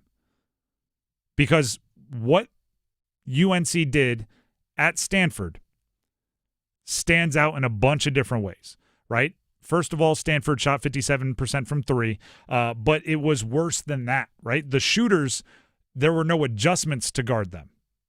They never made it more difficult to guard them. I'll use the I don't know why the Currys are getting so much love in North Carolina recently. They got a exit off the highway named after Steph. Del Curry's getting his jersey number retired by the Hornets. Duke's playing on the West Coast, and Steph is talking to the team after the game. The Currys are getting a lot of love, but there's a ton of experiences in basketball history. I'm sure in high school, definitely at Davidson, definitely in the NBA, where teams give up 1 billion made threes to Steph. And the powers that be don't light up the defense for allowing it. Why? Because usually Steph hits a couple threes and they defend him differently. And he hits more difficult threes and they get up in his grill even more. And he hits even more threes. And it's like, as long as you keep making it more difficult, we'll give you leeway. Like, I don't look at France in the Olympics and say, how in the heck did you let Steph hit those 4 threes at the end when each one had an additional hand in his face? He made it with one hand in his face, they double-teamed him. He made it with 2 hands in his face, they triple-teamed him, and he took 3 steps back. He hit a deep one with 3 in his face. All right, to win the game, he hit one with the entire team guarding him. Like, that's okay. That's what should be allowed. The problem with UNC Stanford a couple of nights ago was whether it was a Corey, whether it was 25 off the bench. I mean, I just know my numbers because I was watching on mute with a baby sleeping in my arms. Whatever you're dealing with, if they make one, understand it, see it, and don't let them get open again. And if they get open again, don't let them get open the 3rd time, a 4th time, a 5th time. If somebody is 3 for 3 from 3, gosh darn it, don't help off. Understand that's someone you have to guard. So at Cal tomorrow, you just need to play with common sense and with an unbelievable amount of effort. You know, I said this earlier. UNC is not a bad team overall. Or they're not playing poorly overall. They had 2 guys combined for 52 points against Stanford. Caleb Wilson and Henry Vasar. From the very beginning of the year, it was like the 2nd or 3rd game on this show, we kind of settled in on the guard play was going to be the story. And admittedly, I thought they would be playing better than they are now, but the guard play was going to be the story, and it was never, can the guards play like, you know, the Globetrotters against the Generals, right? It was never, can they be the best backcourt in the country? It was always, can they play just good enough to let the posts carry the load, just good enough to let the posts play championship basketball. Caleb Wilson is the real deal. Okay, I want that to be very clear. The real deal. Henry Vasar is one of the best surprises of the year this year. The guards just have to play good enough that their 52 points combined is good enough to win. Right now, they have a fatal flaw, which is the post defense. Right now, they have a fatal flaw, which is their guards' lack of production. One of the concerns I have for them is they can beat bad teams, maybe even like run-of-the-mill ACC teams, with just their bigs if they don't have a ridiculous shooting night like Stanford did. Right? If Stanford shoots 45% from 3, UNC probably wins that game. Right? And that's almost the concern. Because if you can do that, you might think you have your problem solved until you face a really good team again and recognize that's where your fatal flaw pops up again. They might be able to beat Cal with the exact effort they gave against Stanford. If you get 52 points from your bigs and your guards don't play great and they don't defend well, but Cal doesn't hit shots at the clip that Stanford did, you might be able to beat Cal and fly home like, oh, good, thankfully we had that bounce-back game. But then you don't realize that it's not actually solved. It's just lurking and waiting for you to face another good team or waiting for you to get in a high-leverage situation in the ACC tournament or beyond. You got to solve the problem, and Hubert Davis, you know, he's got a perimeter background. He has to be a guy that gets in there and figures out the combination of players, the roles, the minutes played, what you ask them to do. Has to be more tailored to their skill set because whatever they're being asked to do now isn't working.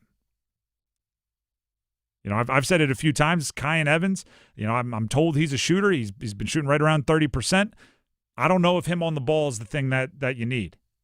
Perhaps he can impact you as a more of a spot-up shooter and try to get that part of his game going if someone else can take over the shot creation. Maybe Jonathan Powell needs more minutes. I know the fan base is asking quite a bit about why his minutes have gone down so far. He's a shooter coming from West Virginia, one of the top volume shooters amongst all freshmen last year in the country. Maybe you got to play him a little bit more. Also bring some size. Luka Bogovac, get him going somehow. If you're going to keep playing him, you need to get him going. Ooh, we need to go ahead and fire that breaking news sounder. All right, go on. Pete Thamel, Duke quarterback Darian Mensah plans to enter the NCAA transfer portal. Oh, okay, all right. This is a fascinating one for for a bunch of reasons. First of all, I thought Darian Mensah played very well at Duke, and he got paid handsomely, right? Reportedly a 2-year, $4 million plus per year deal. They won the ACC. They won a bowl game. They put wide receivers around him enough for him to lead the ACC in a bunch of passing stats. But also, this is interesting from football and business. Which do we want to tackle first? The business. The business side of things is what Pete Thamel tweeted earlier about this will probably have to go to the lawyers before it can go to like the coaches that want him or not. I'll read what Pete Thamel of ESPN tweeted out earlier. Sources. If quarterback Darian Mensah were to leave Duke, it's the school's understanding that his contract calls for them to have his exclusive NIL rights, and only Duke has the ability to cancel that. The only way he can access revenue share money is through Duke, unless they terminate the contract. Mensah is in year 2 of a contract for a deal that would pay him up to $4 million. The ability for any school to pay him outside of revenue share would be scrutinized. This is interesting because what I just told you right there, that tweet from Pete Thamel came out at 12:39 p.m. today. So you're looking at about 3 hours ago. The news that Darian Mensah is going in the portal came out just moments ago, which means Darian Mensah and whoever is advising him, his agent, his support system, are aware of what Duke believes is true and is still making it known that he plans to go in the transfer portal, which means he doesn't think that's true. Or he thinks he can go somewhere else and play for free, which I don't see anybody doing in the NIL world. No, I don't see that either. Lawyers are going to get involved. Oh, yeah. This is going to set some precedent here. And maybe I'm stereotyping. Mm-hmm. I would guess if Duke's lawyers believe something in a contract says something that's in that contract, it probably says what they think it says. I would guess. All right, now that's just business, right? And that's now it gets real weird because by the way, there has to be some tampering. Has to be. I mean, it's tough to tell tampering. It's just like the NFL, where is it tampering if your buddy tells you, hey, my coach would give this much? Like, it doesn't always have to be like a formal offer. Sometimes, like if your agent has clients that go to another school and they just say something like, gosh, if we could find somebody that, you know, led the ACC in touchdown passes, we'd be willing to pay $7 million. Is that tampering? It's one of those real slippery slopes. Probably in spirit it was tampering, but I don't want to make those accusations because I think you can kind of get away with it in the hypothetical. Which, by the way, like I've told this story a bunch of times. Back in the pre-transfer portal world, FCS, I considered the transfer portal. I played FCS football at Delaware because you could go from FBS to FCS and not have to sit out a year. Yeah, like you can now do anywhere. And at one point, we had one transfer come from Maryland. So we had Maryland transfer on our team for a year. And then all of a sudden, we had like 7 transfers from Maryland the next year. And I'm not saying our coach is tampered, but I am saying the guy was saying, like, my friend is interested. And like we were going, through a player, which I think made us in the clear. But either way, statute of limitations out on that, right? That was like 15 years ago. There's always ways around that kind of stuff. Oh, for sure. So the business side is going to be settled, I believe, with lawyers. Wasn't Jake Dickert of Wake Forest calling out for tampering the other day? I think because they lost a running back or somebody to Texas. I can tell you exactly who that was because I knew it. I took a picture. Yeah, for those who don't know, Jake Dickert, the Wake Forest head coach, was basically calling out another school for tampering. Melvin Ciani, I believe, is at the middle of that one. There's some indication, and again, a lot of this is rumor. He is an offensive lineman, by the way. Started 13 games at left tackle for Wake Forest, and I believe he's on his way to Texas. The rumor is there may have been some agreements agreed upon and perhaps signed with Wake Forest before all of a sudden he ended up at Texas. So I haven't read the Jake Dickert quotes. But, yeah, there were people talking about it in the office about him being very upset with tampering. By the way, according to Pete Thamel, Miami is the early favorite to get Darian Mensah. That would track with what Miami has done in recent years. Yeah. Now the football side of it. Mm-hmm. The football side of it, which is why I think Duke would go all out, because I understand the logic of if they don't want to play for you, let him leave. Good, right? Like, if he doesn't want to be here, coach, don't fight for him. The portal's pretty picked over right now. There's not a lot of quarterbacks Darian Mensah's level that are just out there, not already being courted or not already signed or agreed upon to go to a different school. Duke could be in for a really tough spot here, right? Because if they believe Darian Mensah was committed through all of this time, they would, probably not want to spend a ton of money on a backup because they have Darian Mensah and they want to spend that money elsewhere on the roster. And B, they'd have a really hard time getting another starting quality quarterback to commit to back up Darian Mensah. And there's no spring transfer window. They'd have to get somebody that put their name in the portal by tonight at midnight or has already done so. So from a football standpoint, if this would have happened, right, if he would have made it known right after the bowl game, like, hey, I'm going in the portal, they could have pivoted. They could have gone to get somebody else. They could have taken the money that they had earmarked for him and gone to get a different quarterback. With it coming now, that puts them in an even more difficult spot, and it probably becomes more logical for them to go all out and use every extent of the contract signed and everything else to get him to come back, even if that would be really awkward for him to walk back into that locker room now. We saw something very similar at Washington, right? Damon Williams, although didn't sign a contract last year, signed a contract 4 days before he put his name in the portal, and the entire Big Ten was like, no. We have a template for contracts. We're all going to bind together and enforce this one. And he's now back at Washington, and I guarantee you that first team meeting was like a little icy. You know what I mean? So Duke's now in the weird spot of they need a quarterback. They want one at least as good as Darian Mensah. And the only one that they might be able to attain or keep as good as Darian Mensah might be Darian Mensah. And they might have to force him to come back with lawyers and business. It's quite the mess. It's not fun for college football. Again, for those of you maybe just missed it, just tuned in, Pete Thamel, ESPN, reporting that Darian Mensah, Duke quarterback, is putting his name into the transfer portal. Even though Pete Thamel earlier today was reporting about how Duke feels like the contract that he had signed with them with NIL and all that stuff is pretty binding.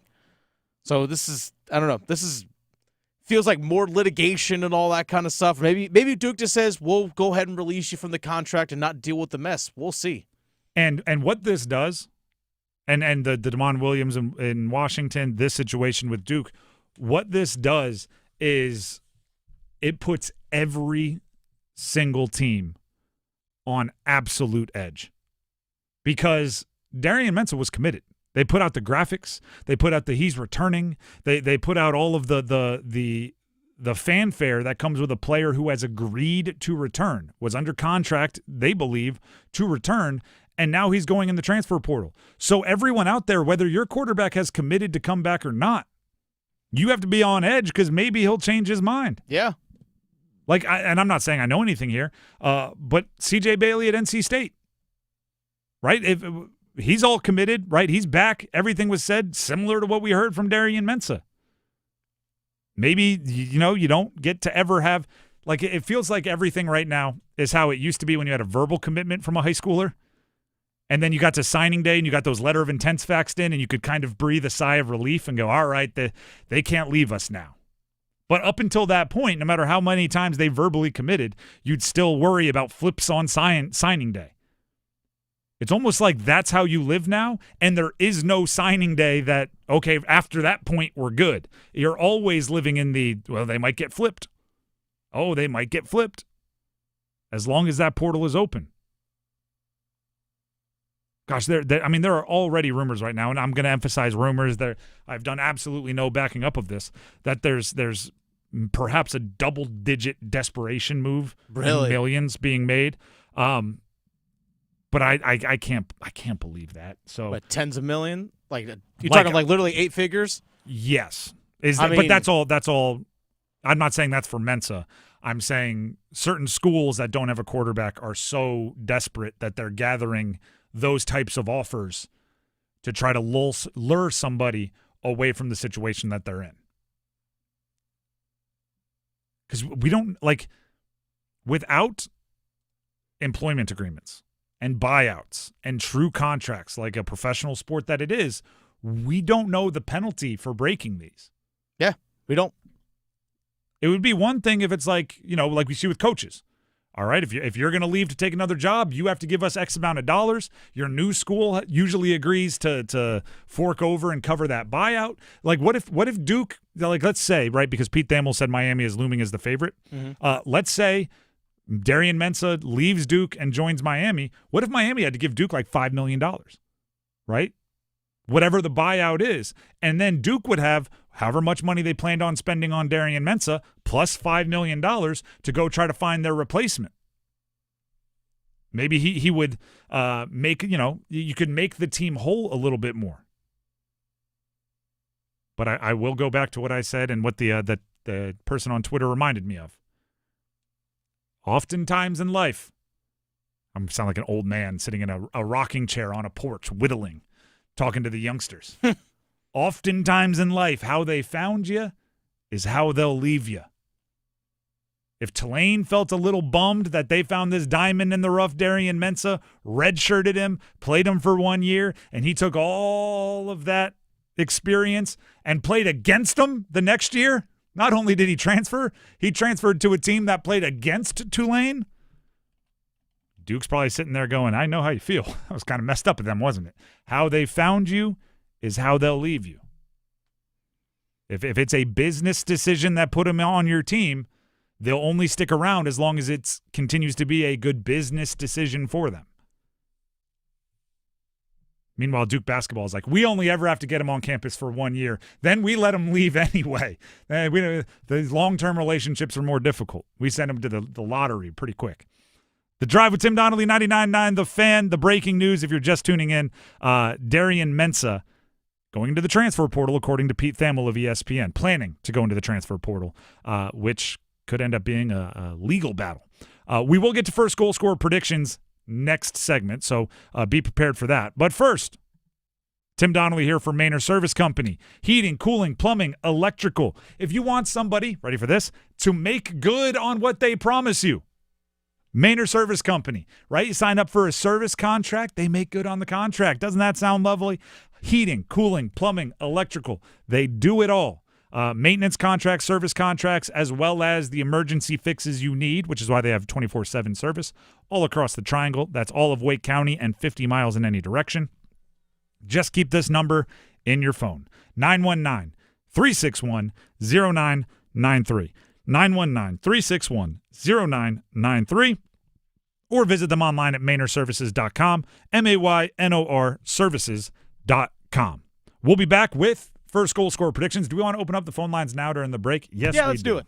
Heister Automotive Group Hotline, 919-861-5326. Call in now with who you think will score the first goal for the Canes and in what period you think they will score it. 919-860-5326. We get to your predictions. We give you our predictions. We do the whole thing. Coming up next. Do you have a smartphone? Of course you do. Do you have a pocket or pouch or human hand to hold your smartphone? Then you have no excuse. Download the 99.9 The Fan brand new app today and take us with you wherever you go. Your favorite hosts, podcasts, and live sports action all in one place. Available for Apple iPhone and Android phones. Finally, there's an app for 99.9 The Fan.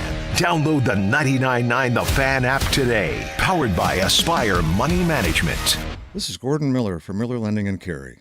Over the years, I'm often asked why we made the choice to become one of the only mortgage companies in the state to provide loans without closing costs as a primary source of funding. And my response is always the same. How did closing costs ever become a thing? Who was that first person who asked for a lower rate, heard it would cost $15,000 to save $50 a month, smiled and said, "That'd be great"? Recently, we're noticing a trend of large national lenders quoting low rates but with a high APR. This is the definition of what happened when that first person asked for a lower rate but ignored how much it would cost. Quotes today are a two-part process. It's not just the rate, but what are the closing costs? At Miller Lending, we simply don't believe you'll keep your loan long enough to realize additional savings. So before you throw away thousands of dollars in needless fees, pick up the phone and call Miller Lending today. 919-447-3377, or simply apply online at millerlending.com. Miller Lending is an equal housing lender and MLS number 250-2146. Adam Gold in studio with my man Patrick Day from the Aluminum Company of North Carolina. All right, let's paint the scenario here. I need windows, but man, I don't have 3 hours to go through the process of deciding what I need, when I need it. Can you help at the Aluminum Company? Absolutely. So, first of all, when we come out to your house to look at your windows, typical window appointment may last 45 minutes, an hour. We're certainly not going to make a 4 or 5 hour commitment to talk about windows. We're there to help. Serve dinner last time. Right. Listen, my wife always says, I talk to my wife all the time when we have salespeople, whatever we're doing. And my wife, I tell her all the time, I can't stand salespeople. And she laughs. She's like, "You are a salesperson." I'm like, well, the difference is I'm just having a conversation trying to help people get what they want. I'm not there to pressure you. I'm just there to help you get in and out. And it's a pretty quick appointment. It's pretty efficient. So we're there to help you and make it quick. I can vouch for that. The Aluminum Company of North Carolina, online at aluminumcompany.com.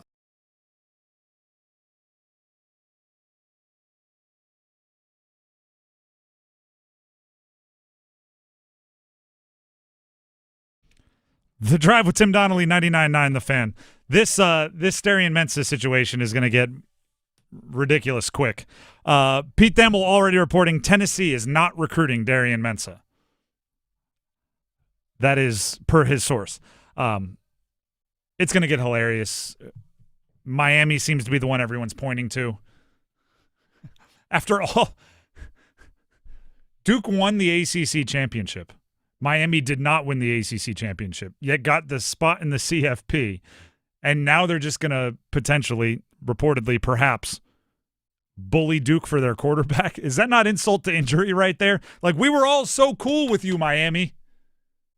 The ACC, we rallied behind you. Remember all the propaganda we did to put out BYU and Notre Dame, and we backed you up. Now you're going to go with a little inside ACC on ACC robbery,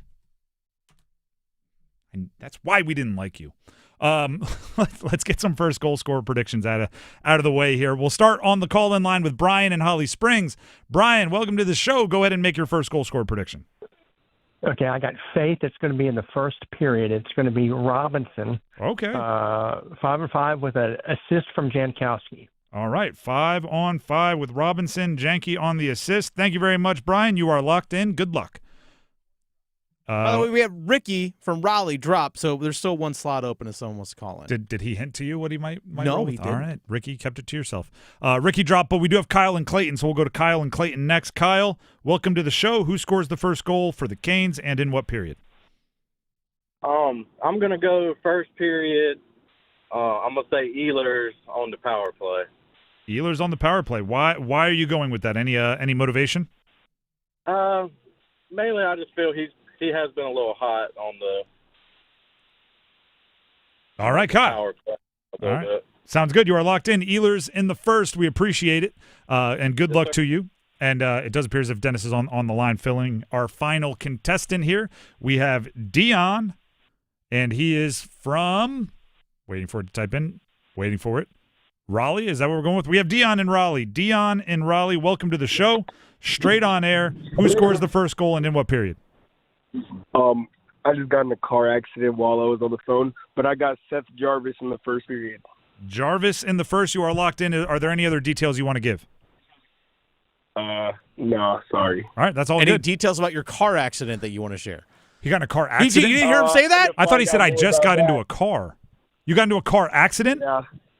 Yeah, car accident right as he answered the phone. Oh, no. Dion. Yeah. Yeah.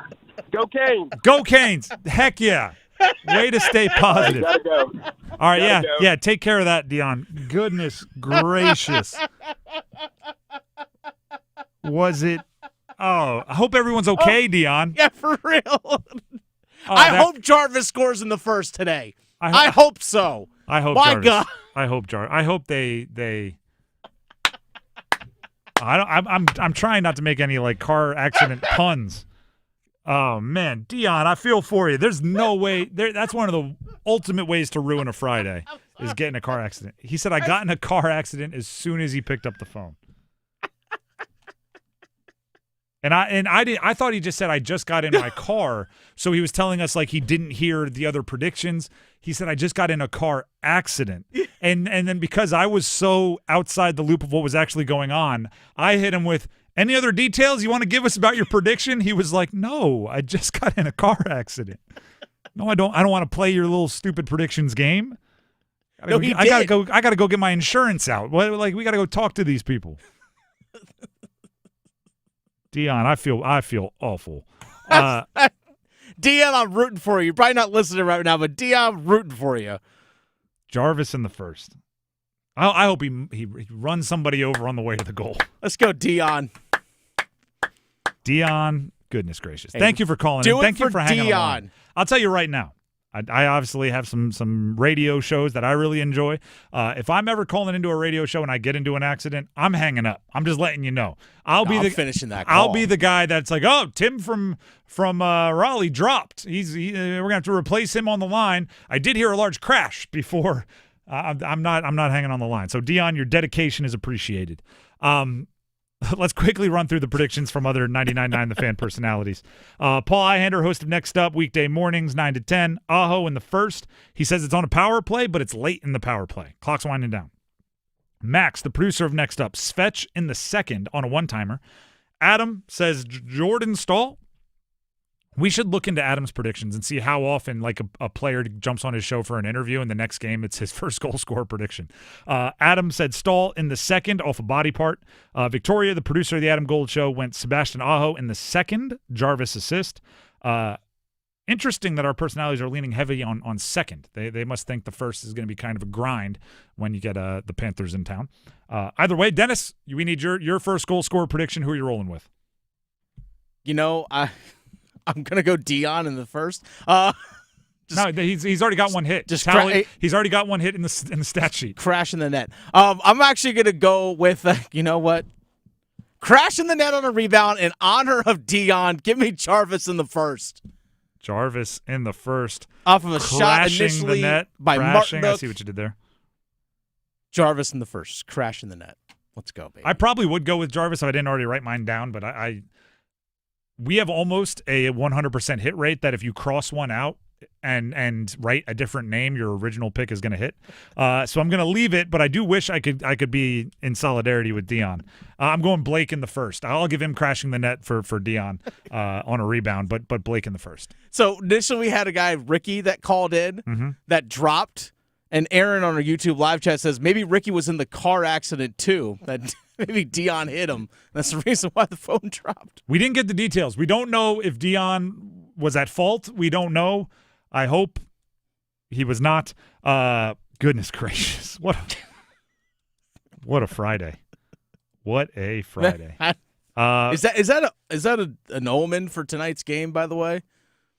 I don't know. Is that a good omen or a bad omen? Because we are always always appreciative when the Canes play physical. That's true. So it could be an omen that they're going to be laying the lumber, that they're going to be hitting, they're going to be putting guys into the boards. It could also be, obviously it's a car accident, could be a bad omen. So I don't know. I'm not super superstitious. I'm not somebody that's into crystals or astrology or any of that kind of stuff. So I think they're going to have to go out there and earn the win themselves. But if it wants to be a good omen for physical play, yeah, maybe we'll be all right. I do hope everyone's okay. Like, he seemed bummed, but he did not seem like it was a super scary accident, right? So I'm building off of the fact that we can be kind of jokey about it because he didn't seem like, anybody was at risk. I think the part was you completely missed him. Said, I just got in a car accident. I thought he said I just got in my car. Give me Jarvis. I thought he said I just got in my car. So any other details? Yeah, I mean, I definitely did not react the way I should. But it's not out of any kind of poor etiquette. It's out of I didn't hear him. I thought he said he just got in a car. And I was like, all right, cool. Is this admissible in court? In case it might be. Yeah, we should ask, like, at what intersection we can get the cops there a little faster. For real. I have been told by police officers in the area that they do listen to the show. So, perhaps we could have helped him out if he just told us, the coordinates. All right, little intersection. What's the cross street you're on? Man, that is rooting for you, Dion. So am I. I had some observations about like first goal scorer predictions and ones we've gotten from fans and ones we've gotten from here. But it feels trivial at the moment after the car accident from Dion. So instead, I'll keep you updated on some things going on. We should be hearing any minute on the media availability from Rod Brindamore about who's going to be available for tonight's game against Florida. We are waiting on the report on whether William Carrier will be back in the lineup. They were optimistic as of yesterday, and Shane Gostisbehere was not at practice yesterday, and they were optimistic that he would be available for tonight as well. If they both can play, you're getting close to having the roster as it was designed. So that would be a nice thing to have at the beginning of a back-to-back. As of 3 minutes ago, the Corey Laviolette North State Journal said Robert Moore said that William Carrier won't play tonight. Gostisbehere is doubtful. In good news, though, Jacob Slavin will play. And Brendan Moore said, I'm hopeful he'll play all the games going forward. Slavin? Yes. Ooh. Obviously, their most recent back-to-back, he didn't play in the second half. And it was kind of made aware, or we were kind of made aware, whatever, hinted at, that his continued recovery from the injuries he's been dealing with might keep him out of one half of back-to-backs. So if he can play in all three in a 3 games in 4 days, that would be huge, because you're going to hear this and say, wow, Tim, what a take. Jacob Slavin's pretty good. He impacts the game in a lot of different ways, and penalty kill all the way down. He's super dependable. Best defensive defenseman in the league, according to many. So that's all going on. Shout out to Dion. Shout out to Dion. Do you have any real bowl predictions you want to hit real fast? We got a couple minutes here. All right, we can hit some quick ones. Fire it up. Real bold predictions. Canes tonight, I'm going Aho double goals, 2 of them. All right. I think he'll try to be the straw that stirs the drink tonight for a team against a team that they don't like very much. Tomorrow, Keandre Miller at New Jersey, I think he scores a goal. He doesn't score many of them. They do come in bunches when he scores. They do. But I just think it's kind of up there, kind of tri-state area-ish, New York area-ish. And he likes to score up there. UNC at Cal tomorrow, I'm putting Caleb Wilson, 5 or more assists. Might be their best passer. That's my point. I think they might. Only 5, though? 6 or more? I mean, he averages, 2? Triple his average? There we go. I'll go with 6. Duke at Stanford. Isaiah Evans, 20 or more? 22 or more? 23? Wow. This is really high. Stanford did just allow UNC to score 90. Yeah, but that was all big guys. The perimeter wasn't scoring. I don't know. Vasar could shoot from outside. 25? Yeesh. I don't feel great about that, but make it happen, Isaiah. Get hot from 3. Couple more here real quick. NC State versus Georgia Tech tomorrow. How about Paul McNeil for 20+? I think you're going to start seeing more Darian Williams distributing. I still want him to be aggressive and shoot himself, but if Paul McNeil's hot, you'll get him the ball. College football playoff national championship. This is ironic. I had here Miami wins the game because I just wanted to be go ACC. But now I don't want to be Miami go ACC because they're robbing other ACC teams, reportedly, maybe, perhaps, of their quarterback out of the transfer portal. So instead, Indiana wins by 2 scores. Is that bold enough? Is that bold enough? All right. Real bold predictions coming to a close. That was rapid fire there. We'll hit the starting 5, and yes, we will revisit the breaking news out of the college football world. Stick around. I just got in a car accident while I was on the phone, but I got Seth Jarvis in the first period. Jarvis in the first. You are locked in. Are there any other details you want to give? I'm Move sorry, your Dion. Sports day forward. I've heard all the tired complaints about the transfer portal, which is wide open. It's like the NFL, right? So much free agency, everyone's moving. But trust me, college is a finite experience. If you had a shred of talent and can make the kind of money that they're making in just 4 or maybe 5 years, you do the same thing. Just keep moving. Get set up. Join Next Up with Paul Ihander. Mornings at 9 on 99.9 The Fan, the Triangle Sports Leader. Hey, what do you say? John Forsland here from my friends at Buffalo Brothers. During hockey season, I'm bouncing from coast to coast like a puck on ice. But when I'm back in town, I always head to Buffalo Brothers for the best wings on the planet. And check this out. Now they have a new flavor, chili lime. You can't beat the great specials at all 5 Triangle locations, like half-price pizzas, Monday through Friday, 4:30 to 6. You can dine in or carry out. BuffBrothers.com. Aw, man, now I want wings. This is the sound of Claire, cooking dinner at home. And that's the sound of a fraud alert from Wells Fargo, flagging a charge for a pricey restaurant in Paris. Considering Claire isn't in Paris right now, that seemed odd to the bank and to Claire. 2 taps later, Claire says nope to the charge, and Wells Fargo is on the case. However you make money work, Wells Fargo can work with that. Wells Fargo Bank, N.A., member FDIC. It's the start of something new sales event right now at John Heister Chrysler Dodge Jeep Ram in Lillington. Drive home a brand new 2026 Ram 1500 for 20% off. Or pick your financing deal, 0% for 60 months or 2.9% for 72 months. America's best-selling truck comes with a terrific powertrain limited warranty, 10 years or 100,000 miles. Excludes RHO and tungsten. See dealer for details. So get off your keister and get to John Heister Chrysler Dodge Jeep Ram in Lillington today.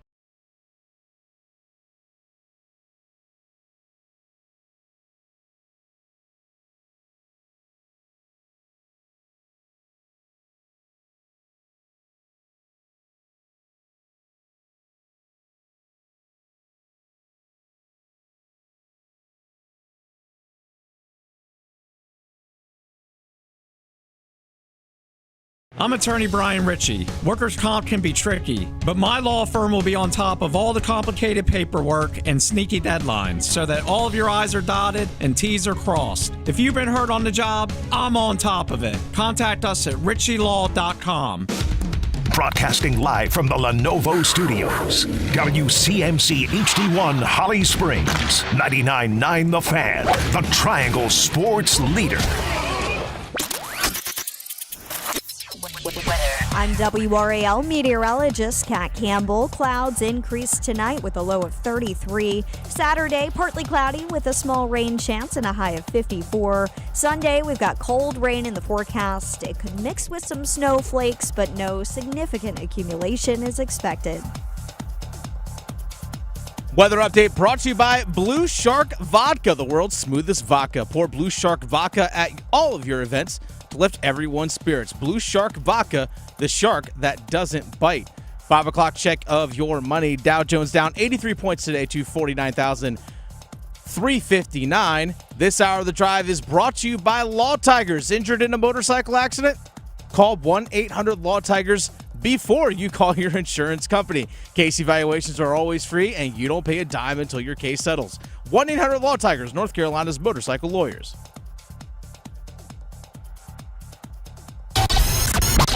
It's 5 o'clock. Time to serve up the biggest sports stories of the day. Here comes your starting five.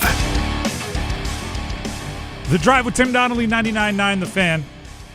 I know we laughed a bunch, but Dion, if you're out there, call in after your car accident gets settled. All right? We want to make sure you're doing all right and everybody's okay. You know the number because you called in for first goal scorer prediction as you were getting in the accident. The Drive with Tim Donnelly, 99.9 The Fan. And if you're just tuning in now, don't worry. We can explain later. In the meantime, it is time for the starting five. And as always, we start with number 5. Count them. 1, 2, 3, 4, 5.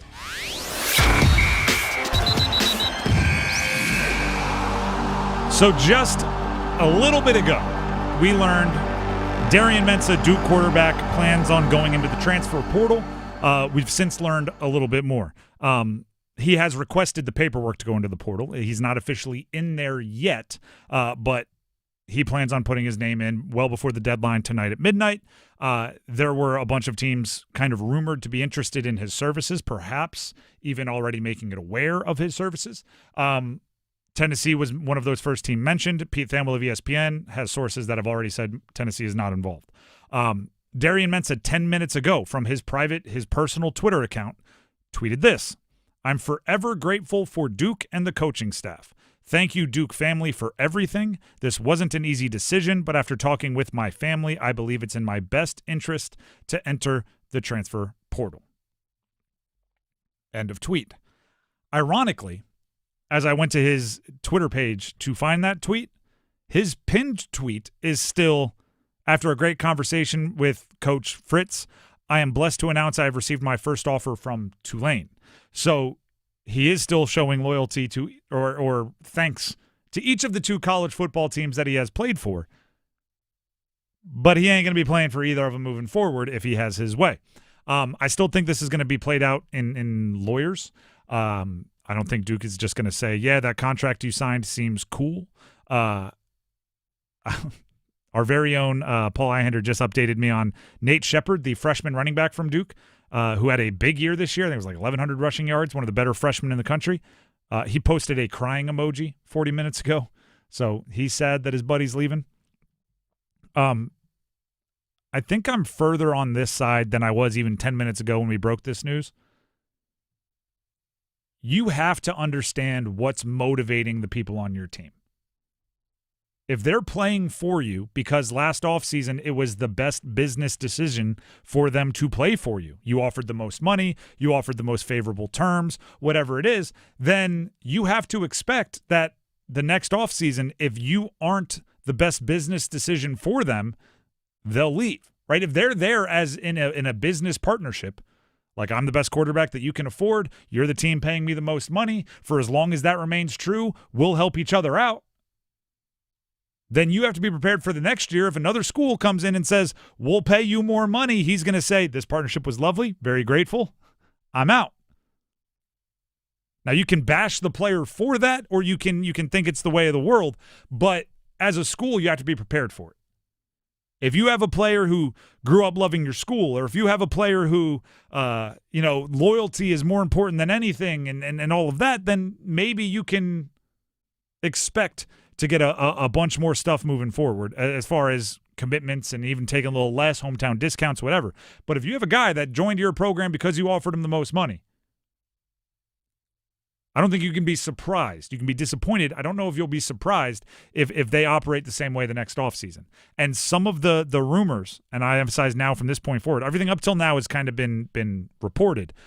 The rumors moving forward are certain schools, Miami amongst them, maybe getting desperate for a quarterback and making some real Godfather offers. Some real Godfather offers. You can't refuse. Right? Some of those offers that are going to make you turn your back on some people that you enjoy because, everybody's got a number. Hey, I committed to this school. I'm loyal. They invested in me. I want to stay.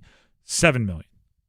No, I'm committed to this school. They invested in me. They believe in me. I want to stay. $8 million. No, I'm committed to this school. Like, everybody has a number. And, they may have found Darian Mensah's. Again, Pete Thamel reported earlier today, for those of you just tuning in, that Duke believes they own some kind of, from the contract already signed, they own some kind of grant of rights style rights to his future cash, and I'll read you what that means in a second here as I scroll down. If this is from earlier today, prior to the knowledge that he's putting his name in the portal, Pete Thamel said, according to his sources, if quarterback Darian Mensah were to leave Duke, it's the school's understanding that his contract calls for them to have his exclusive NIL rights, and only Duke has the ability to cancel that. The only way he can access revenue share money is through Duke, unless they terminate the contract. I have not seen any reports that Duke has terminated the contract, so I assume for wherever he goes next to pay him, Duke is going to want to litigate that. The resolution here could be precedent setting. If he has to go back to Duke, that obviously puts a lot more power in teams' hands for signing multi-year contracts and making players honor the agreements they come to. If he can go somewhere else and get paid a whole bunch of money to play for somebody else, you're really going to cut the legs out from teams who think they have commitments from players that players just don't have to acknowledge or be held to. What a bummer for Duke, man. They were returning, I believe, the leading passer, leading receiver, and leading rusher amongst all returnees in the ACC with Mensah, Barkate, and Shepard. You take the quarterback out of that equation, and without knowing who they replace him with, they might take a big step back without really, quite frankly, deserving to. Yeah, it's just the 11th hour nature of it all too it's brutal. Very much so. Brutal. I mean, I don't know. You got a football on the table that Mike Elko signed. Right. Shout out to Paul Iander. This is like a joke around the office. We have a Duke football here that was signed by Mike Elko not long before he left in the middle of the night to be the Texas A&M coach, and he captioned it "Bleed Blue," Mike Elko. Well, he's now bleeding whatever color maroon Texas A&M has. Turns out the blood changed colors. And Darian Mensah, we've talked to him a bunch of times. We talked to him on this show. He's been on this network a bunch of times. We talked to him at ACC Kickoff, talked to him on the phone. He always said the right things about Duke. He always said the right things about Coach Manny Diaz. He always said about all the attractive things, the reasons he picked Duke, the reason he wanted to stay with Duke. But it turns out he'll probably say all those same things about whoever he's playing for next year. If he goes to Miami, it's going to be a bummer. Oh, yeah. Oh, I need to look and see if Duke plays at Miami this upcoming year or vice versa. All right, here's the update from Chris Hummer of 247 Sports, which is also Matt Zenitz and Marcello, the Brandon Marcello, their kind of trio of reporters.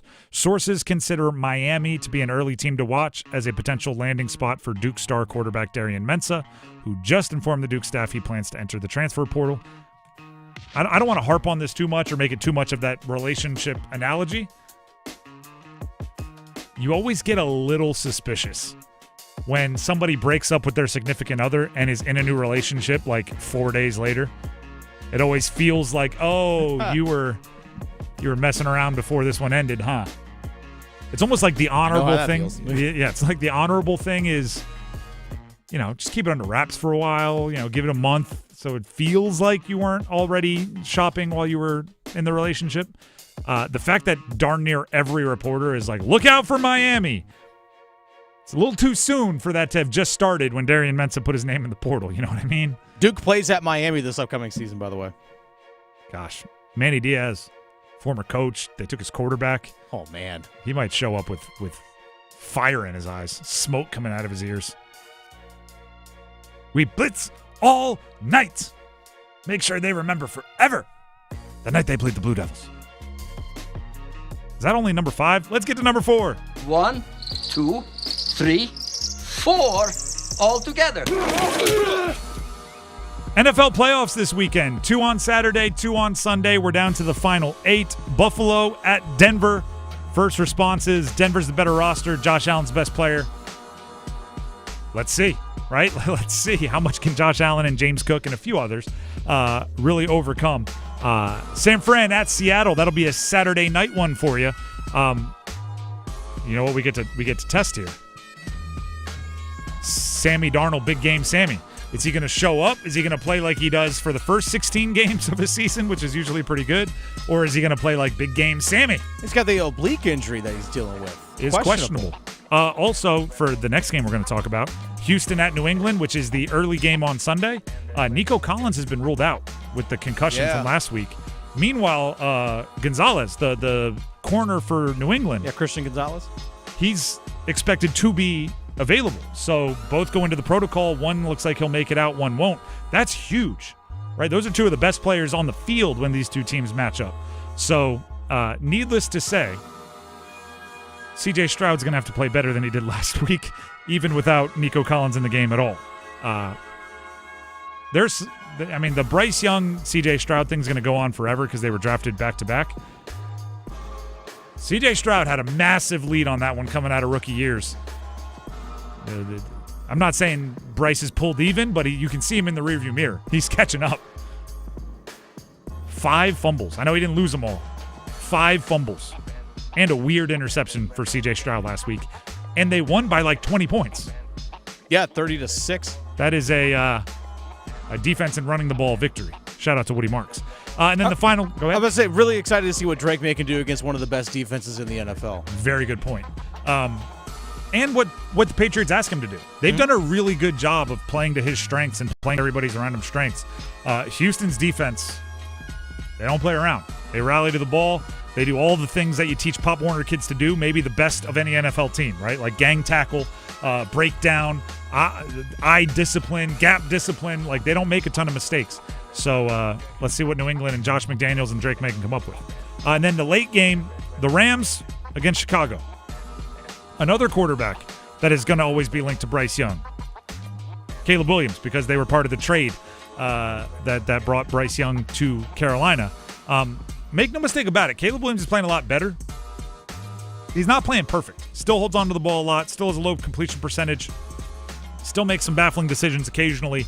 He just also occasionally makes those wow plays that not many guys can make. His arm is different. Matt Stafford's arm, also different. Look for Puka, look for Devontae Adams, look for that passing game. We know all about it. I did see somebody do this about the Rams-Panthers game last week.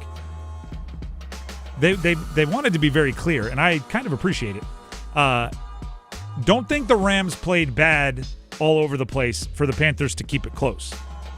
Their offense, despite not great weather, despite their quarterback suffering a finger injury and going like 1 for 13 in the middle of the game, and they went for it on 4th down deep in the opponent's territory and didn't get it, they still scored 34 points or whatever it ended up being. Like, their offense, probably looking at the defense, like, you gave up how much to the Panthers? You made us score how much against the Panthers? Their offense still made some things happen, and it's not like the Panthers' defense is awful, right? Like, if they would have put up 34 on last year's Panthers team, I would have went, oh, Matt Stafford had an off day. This year's Panther team, they scored 34, and it's like, they probably earned that, right? Puka probably made some plays, and he did. NFL weekend should be fun. That's number 4. Let's get to number 3. This is a 10-0 Stanford run. Basar changes that with the 3 from straight on. There is also college basketball. Tomorrow, there's a noon game, NC State hosting Georgia Tech. NC State's, they have a lot of, basketball tactician things. Who plays what minutes? Who brings the ball up? Can they battle against a bigger team with the lineup they've been doing without a ton of super tall guys? Like, there's a lot of basketball stuff, but their story is consistency. I talk a lot about what's your story in the college basketball season. What's the thing that you're battling? State is battling consistency, right? The back-to-back games, you don't know which team you're going to get. Back-to-back games, you don't know what the message is going to be from Will Wade. Back-to-back games, what are you going to get? So, their last 2 games have been pretty good. A closer than you'd like win against a bottom feeder in Boston College and a dominant win against Florida State. Can they keep that rolling against Georgia Tech? And then into the future, I believe Clemson's next up, a top 25 ranked team. What's their consistency like? Next up, tomorrow will be a 4 p.m. Eastern time tip-off, UNC Cal. I mean, UNC just needs a bounce back. They need – I bet UNC wanted to play – when was their game against Stanford? Was that Tuesday night? Wednesday night? Thursday night. Thursday night? Well, No, that wasn't last Wednesday night. night. Wednesday night. Wednesday night. I bet they would have played Thursday morning if they could. They wanted to get back out there and get whatever that was out of their system. They're going to have to wait till tomorrow, 4 p.m. Eastern. Perimeter. Just give, average. Just give average play, and your big men will win you the game. They were very below average against Stanford defensively, very below average scoring the ball. Just give average output, and your big men are good enough to win you the game. That's what your season's become. And adjustments for communication on defense and all that. Can't let guards just run wild and free all the time. And then Duke at Stanford. What does Duke do with Corey? I apologize if I'm mispronouncing that. I've worked on it. The freshman from Stanford. He's playing really, really good basketball right now. I mean, you look statistically, he might be an All-American this year if he keeps up the way he's been playing. Might hit the portal for a bunch of money this offseason. Might convince the NBA to give him a shot. He is a little undersized, so maybe not, but there's Duke's challenge. Duke has, 9 quad 1 games they've already played. They've won 8 of them. It's not like this is going to be the first really good player they've faced, but it's another really good player you're going to face, and it's a little bit of a different challenge with the way he's on a heater right now. That is number 3. Let's get to number 2. Just the two of us. College football playoff on Monday. By the way, we don't have a show on Monday, so there will be a Canes game in the middle of the day, and then we're going right pretty much into college football playoff national championship coverage. So no drive, but obviously you're getting your local sports fix with the Canes, and then you're getting your ACC fix with Miami. Do we say hosting?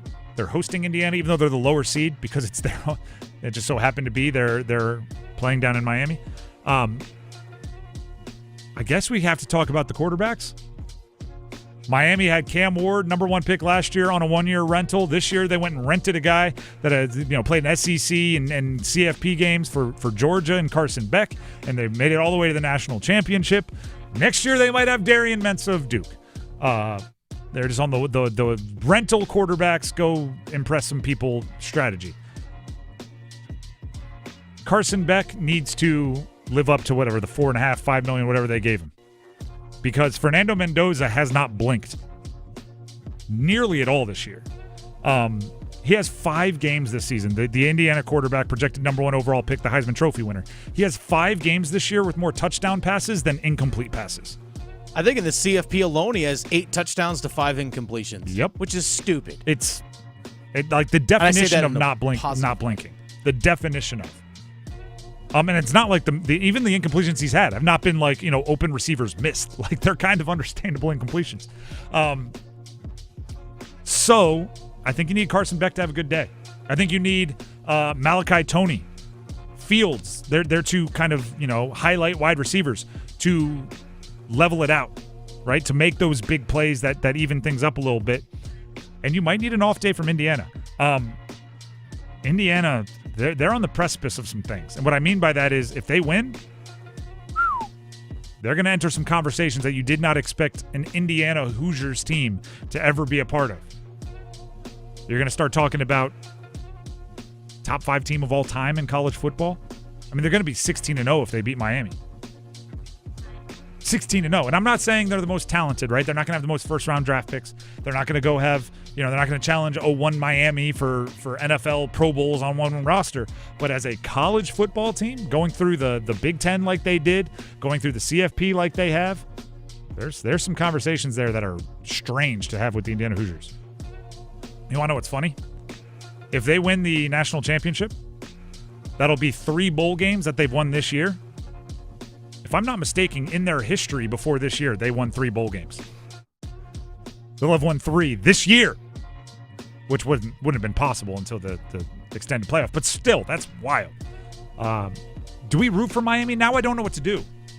Because I was willing to plug my nose and avoid the stench of rooting for Miami, to root for Miami because they were Go ACC and they were the flag carrier for the ACC. But now they're reportedly stealing a quarterback from an in-conference opponent.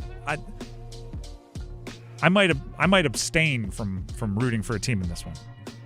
Dennis, you are smiling a ton in there. Is there something funny going on? No, I just you'll hear.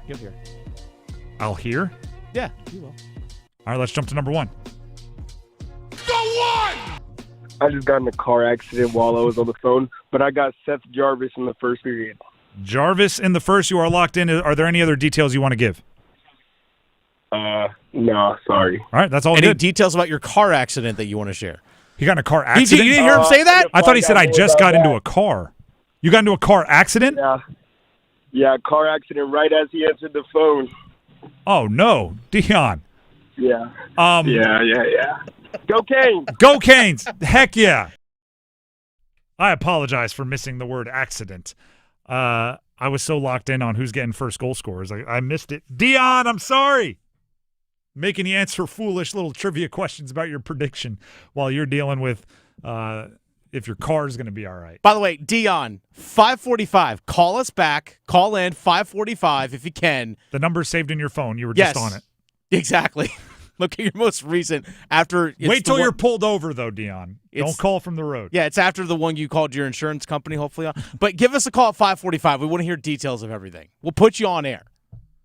Can we somehow get that word of what happened to Dion to Seth Jarvis by game time so he can go out there with a little extra pep in his step trying to score for Dion? Oh, contact some people. That is hilarious. Got in a car accident. Seth Jarvis in the first. Go Canes. I'll tell Jarvis in the locker room if I see him in there today. If he scores a goal, I'm going to let him know. Oh, of course. Feel bad for Dion, but Canes do play tonight, 7 o'clock puck drop right here on 99.9 The Fan. Hopefully Dion can be tuned into the game. You know, when you're a fan in that moment, you're a true fan. There's no transition from there. I was laughing in here because I'm cutting the video so we can post it up online. I honestly didn't hear accident. I want that to be clear. I wasn't brushing over accident. I didn't know, didn't hear it, didn't comprehend it, whatever. They do play tonight, 7 o'clock puck drop, hosting Florida. Marchand not expected to play. Kachuk not expected to play. So the Panthers are, you might say, limping into the game against the Canes, but it doesn't matter. I don't care if they have half their team injured. You want to beat them. You want to beat them soundly, and they will be scratching and clawing like the Panthers do to try to get the win over the Canes. After how the first two games in this series went this year, you should want it even more. So get that win. Tomorrow, 7 o'clock puck drop against the Devils. That is a road game, so it's a back-to-back with travel in the middle. Then they play on Monday, early game, 1:30, against Buffalo at home. So 3 games in 4 days, travel between both of them. The third one is an early game, so you got to get up and go. This will be exhausting. It's one of those things you just have to know. You just have to deal with it. You just have to move forward. Do we know who's going to be in net tonight? Bussy. Let's go, Bussy. Then probably Freddie tomorrow, then Bussy on Monday. Yeah. I hope, and I know that the goalie is a very mental position, right? It's confidence is key and everything. I hope Bussy hasn't been made aware of the fan base with their speed wobbles, right? There's just a little wavering in is Bussy the guy? Maybe he's going to turn back into what we always thought he was. Play free. Whatever mindset you were in for your first 15 starts, go right back there and make it happen. I mean, the behind the scenes stuff that they've shown, I'm always baffled by how relaxed Bussy seems because, he had worked so hard to get to the NHL. To get to the NHL. He had been in the AHL for so long, waived, traded, whatever. We obviously know he can physically play elite goal because he'd been doing it. So hopefully he can get back to there. And tonight would be a great time to start.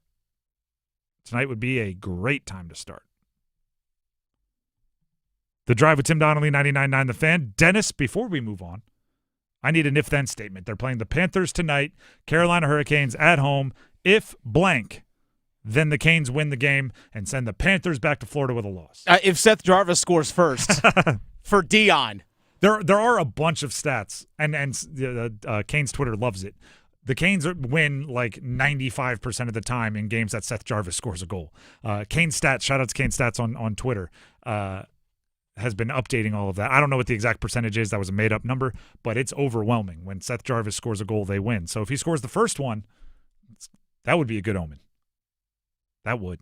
The Drive with Tim Donnelly, 99.9 The Fan. Is that your real answer, or was that just for Dion? No, it is. Right, there you go. For Dion. For Dion. Hashtag for Dion. Hashtag car accidents. The Drive with Tim Donnelly, 99.9 The Fan. Tim Donnelly here for Mainer Service Company. Similar to a car accident, You can't always predict when things are going to go wrong, right? If you could, it would be easy, right? You'd have can you imagine getting a car accident and you already have a schedule at your auto body shop, like, yep, I'll be there in about 45 minutes. Just got the car accident out of the way that I told you about. You can't do that. Same thing with your house, right? Or else, yeah, we'd all have our plumber there waiting when the leak pops, right? When it starts dripping from your ceiling and your first floor, you'd already have your plumber on the way because you could schedule it. That's not the way it works.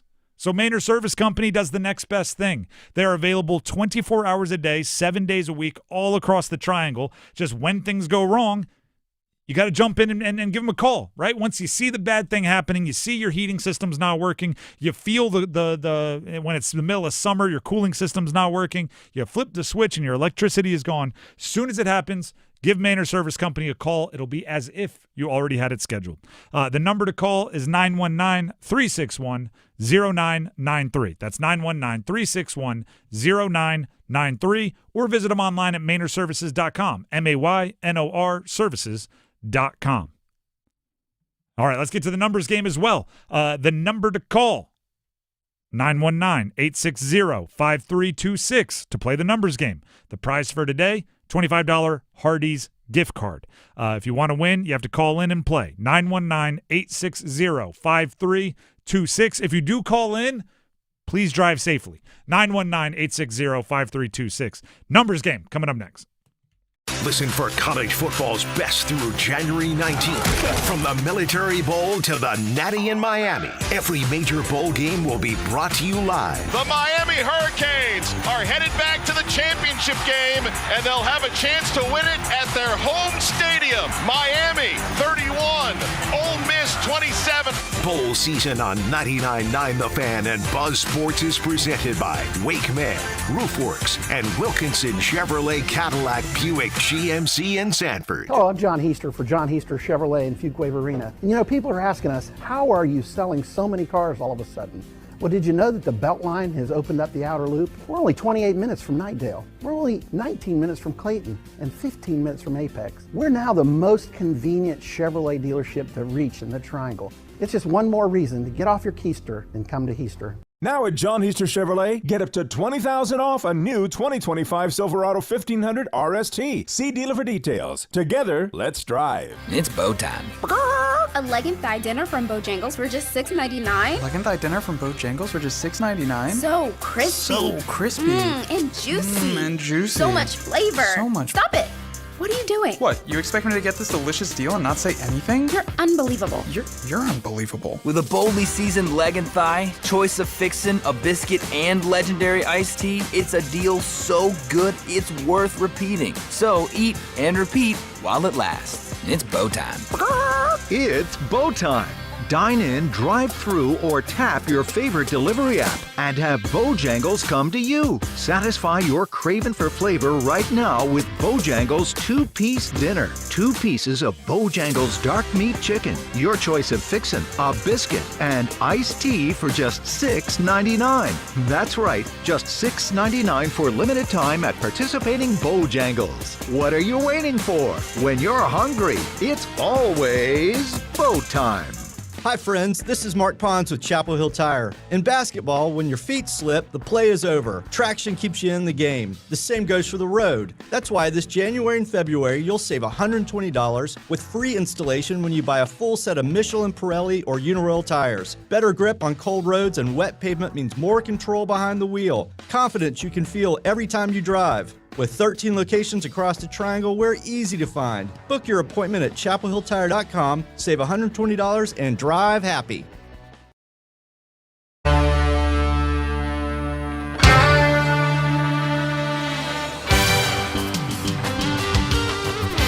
The Drive with Tim Donnelly, 99.9 The Fan. We have Manny and Hudson on the line. They'll be battling it out in numbers game trivia for a $25 Hardee's gift card.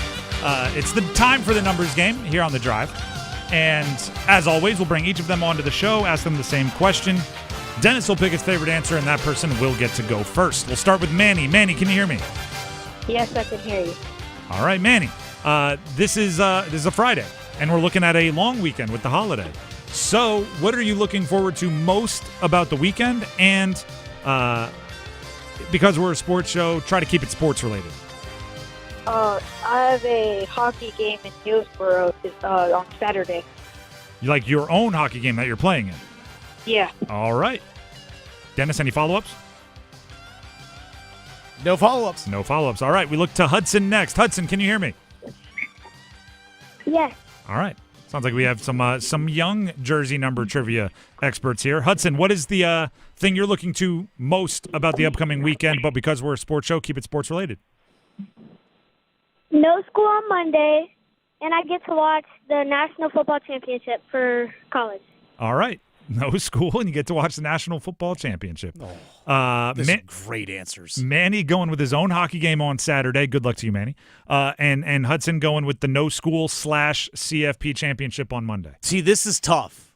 I love playing games, youth sports. I'm about to turn 40 later this year, and I'm like, man, I still love to go play games. Darn right. So there's that. But there's also I want to go full Billy Madison. Cherish it. Exactly, cherish it. But also cherish the fact that, hey, there's no school, and I get to stay up late. Honestly, when I was a kid, these would be a game and a no school Monday. That's gold. Yeah, all you need is your buddies and some pizzas, and you got the full weekend. This is a very difficult one. I'm going to go Hudson. All right. It's no school day, and you get to stay up late. I'm going to go Hudson. All right, Hudson, you get to go first. Manny, don't worry. You will have your chance. Just have to sit on hold for a second. Hudson, are you ready to pick a category? Yes. All right, the categories are NFL Panthers throughout history, NFL sounds like Allen and Allen, so they have Allen somewhere in their name. Could be spelled different ways, but Allen is in their name. NBA born south of the equator, or NHL Hurricanes only? I'm going to go with the NFL Panthers. Okay, perfect. I will give you the team and the player. Give me the jersey number as quickly as you can. 30 seconds on the clock. One pass if you need it. I will say the team in this category, even though we know it based on the category, just to keep it fair timing-wise with the other contestants. Any questions before we get started? No. Perfect. Your time will start when you hear the horn. Josh Norman, Carolina Panthers. 24. Correct. Luke Kuechly, Carolina Panthers. 59. Correct. Fozzie Whitaker, Carolina Panthers. 21. Incorrect. Anthony Johnson, Carolina Panthers. 82. Incorrect. Fozzie Whitaker, Carolina Panthers. Pass. Trayvon Merrick, Carolina Panthers. 7. Correct. Anthony Johnson, Carolina Panthers. 88. Incorrect. Fozzie Whitaker, Carolina Panthers. That's pretty good. You got 3 of them. That was a very solid showing. For those of you playing at home, we would have accepted 6 or 24 for Norman. Fozzie Whitaker wore number 43 and Anthony Johnson number 23. But you got 3. That's the leader in the clubhouse. Go ahead and stay on the line. We'll see if it holds up. And that'll bring us to Hudson and Coates, right? Did I get that right? Hudson, you're up next. Can you hear me? Oh, sorry. Manny, you're up. We just did Hudson. Manny, you're up. Can you hear me? Yeah. All right. The categories remaining for you to choose from are NFL players with Allen somewhere in their name, NBA players born south of the equator, or NHL players, Hurricanes throughout history. Hurricanes throughout history. All right. Give me 1 second here.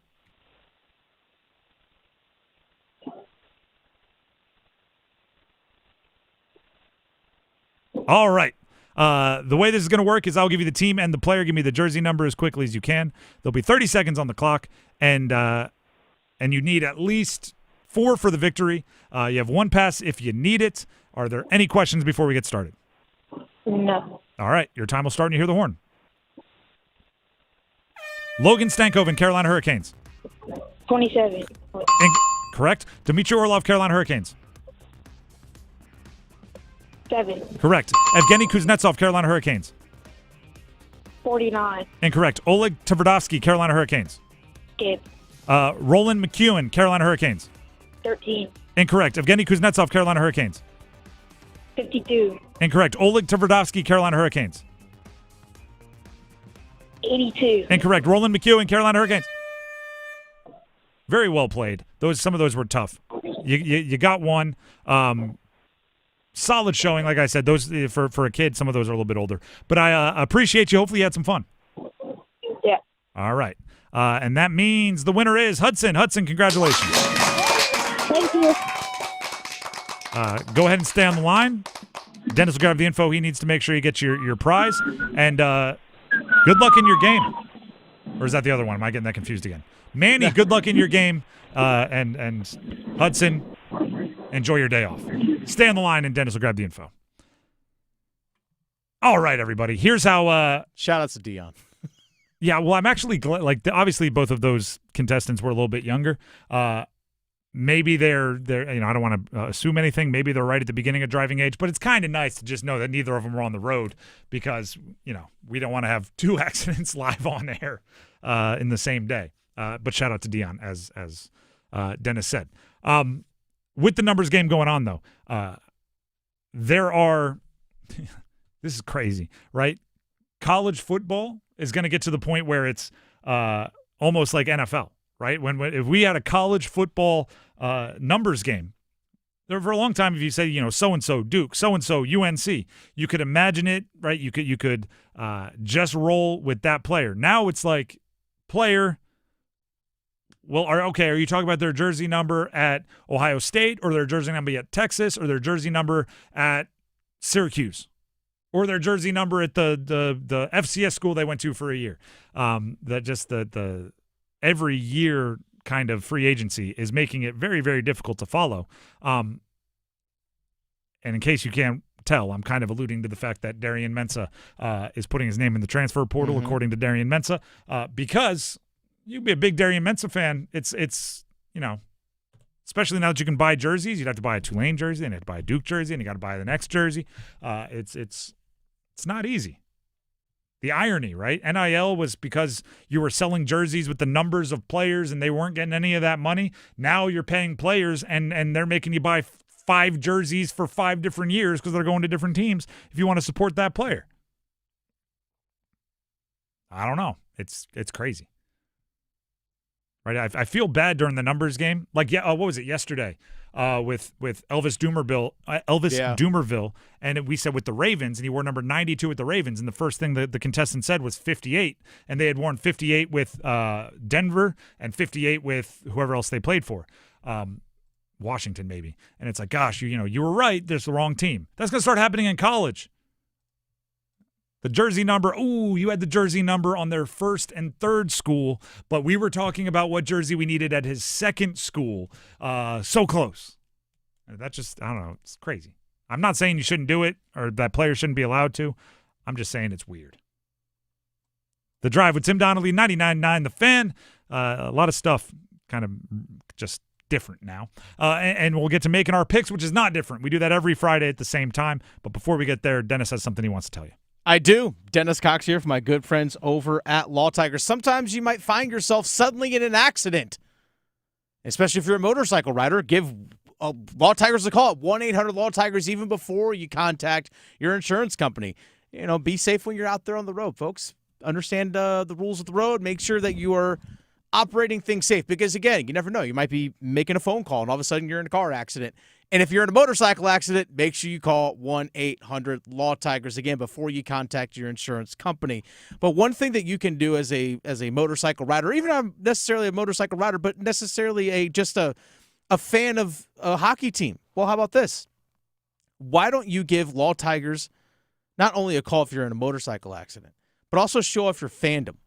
And go to caniacsbike.com because the Law Tigers are teaming up with your Carolina Hurricanes once again to give one lucky Caniac a custom Canes Ducati motorcycle courtesy of Art Moto Garage and Shiny Side Paint. Last day to enter is March 29th, but don't wait, folks. Enter now at caniacsbike.com. Bike will be given away live on April 4th at the game and includes tickets and a catered suite. Go to caniacsbike.com to enter. Law Tigers is a network of independent law firms who are members of the American Association of Motorcycle Injury Lawyers. Law Tigers is not a law firm.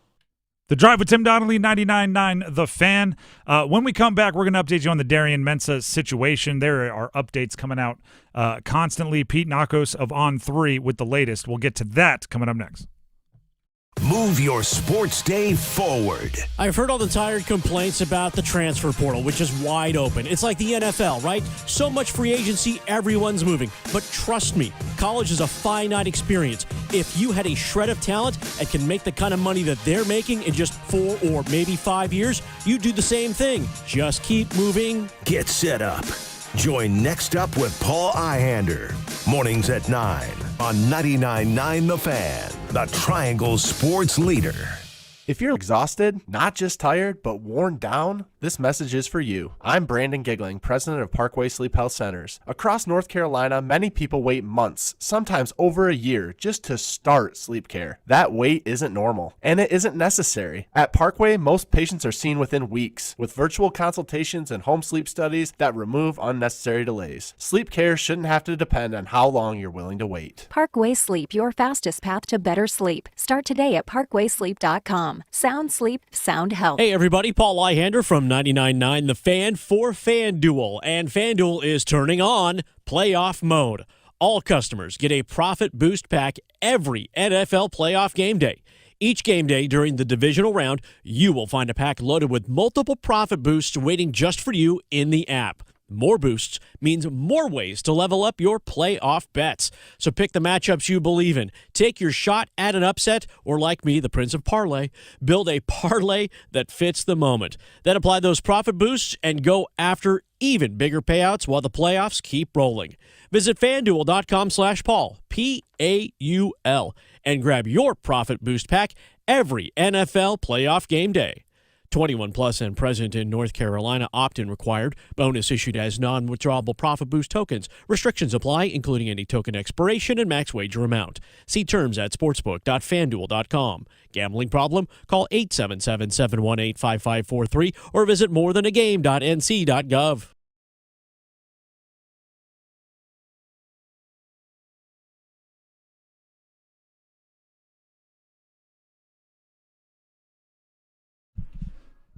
The Drive with Tim Donnelly, 99.9 The Fan.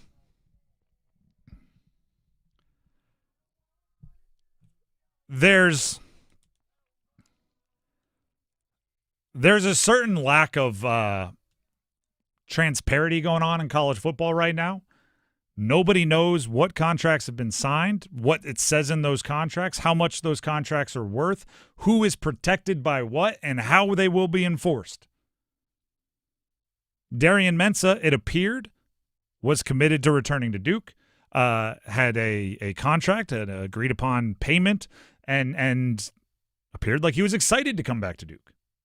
Today we learned, earlier in the day from CBS Sports, that Duke was worried he might still enter the portal. Then we learned from Pete Thamel of ESPN that they believe they hold his NIL rights regardless of if he leaves Duke or not, meaning Duke still holds their NIL rights. Pete Nakos of On3, now adding on to some of this reporting, he puts this on Twitter, and I'll read it to you word for word. Darian Mensah's contract calls for Duke to have his exclusive NIL rights, and only the Blue Devils have the ability to cancel that. Sources have also told On3 that there is no buyout.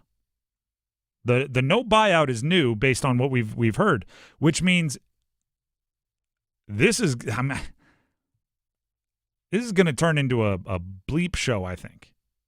Lawyers, I don't know where this is going to go, because if you're Duke, if this would have happened at the beginning of the transfer portal cycle, I think Duke may have been more willing to kind of let bygones be bygones, because they could take the money that they'd earmarked for Darian Mensah and go find another quarterback, right? Similar to what they did last year, finding Darian Mensah and then having a good season with him.